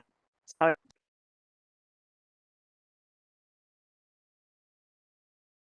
Thank you. Thank you, Councillor Wethy. Yeah, thank you, Mr. Mayor. Just a quick comment on that one. If you look at the meeting date times, this is the second on the resolutions list. The first item was put on the list in 2017. This one might have been 2019. So that probably should be reading now like 6 to 8 years instead of 8 to 10 years, because it's been on the list for so long. My question, Louise, is relating to the Waipua Road project. And again, the March update, the meeting with DOC to be arranged, still to be arranged to sort out the maintenance. Now, we made quite an issue about this in our externally funded projects committee, that we wanted to get the maintenance issues sorted out, certainly before the project was completed and the road opened. And I'm just a bit concerned that we just keep getting that phrase, meeting still to be arranged with DOC. We haven't got any real progress. Can you comment to that, please? So through the chair, Sue might be able to give some further details of where we are now, but I know I've been in a couple of meetings with DOC and with the leadership there, and there's been ongoing issues and conversations around that. So we certainly haven't been doing nothing, but I'm not entirely sure where we currently are. I don't know if Greg or Sue can fill us in. Yeah, through the chair, we are continuously chasing up with DOC on that. They are still having internal discussions around costs. There has been a request put to MB about transferring funds from underspends and other projects to help facilitate second coats, which comes into the discussion to help maybe get some traction and movement on that and ease the costs going forward. So we're sort of progressing that conversation with MB and waiting for a decision coming back from the minister. We are continuously approaching DOC and just pushing forward just to see if we can get some sort of comment from them and resolution. They're currently looking at it internally, just of cost and what they are capable of doing. So hopefully they will be coming back to us shortly. Yeah. But we are conscious of where we are with the project and trying to get it resolved beforehand. Thank you. Thank you. Are there further questions for clarification? Councillor Curnow. Just drilling into that a little bit further. Sorry if I missed something. It's getting to be having been a long day. Is there any expectation from anyone that council will be the default maintenance agency on this?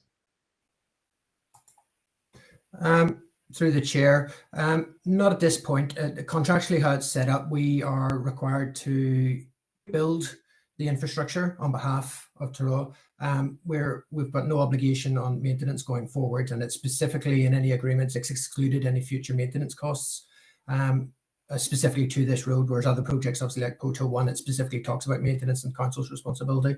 So we don't have any responsibility going forward. Obviously, it's an asset within the district, and there's still that conversation to have who's best suited for it and who pays for it. So certainly once we get more clarification of where we're going and what DOC is able to bring to the party, I'd certainly want to be able to come back to council with some more information and to facilitate a discussion of where that goes and what the options are with that. That's great. Thank you, Greg. Thank you, Councillor Wills. Question. Thank you. I'm pretty sure that in our original motion that we passed as a council, we were very specific about any ongoing responsibility, and I'm sure I trust the staff have a copy of that motion, which is what we put forward to approve it, the initial expenditure. Yeah, we do. We are. There was no suggestion there was a negotiable aspect. Now it was definitive in its approval that there was no ongoing cost. Thank you. Clear. Are there further questions here regarding the resolutions register? No further matters here. Deputy Mayor Curnow, statement. Sorry, nothing to add, Mayor. Thank you. Councillor Wills, statement. No statement. Thank you. Thank you. Are there any statements from elected members here? No statements. Thank you. Thank you. We're putting this to the vote now. The noting of the resolutions register. All those in favour, please raise your hand and say aye. Aye. Aye. Against. Carried. Thank you. Thank you. All right. This brings us to our final decision for today, which is at section number 7, which is the resolution to move into public excluded. So I am happy to move that we go into public excluded for the reasons as outlined in the agenda, and I'm seeking a seconder for this. Councillor Wilson-Collins, thank you. Is there any commentary on this?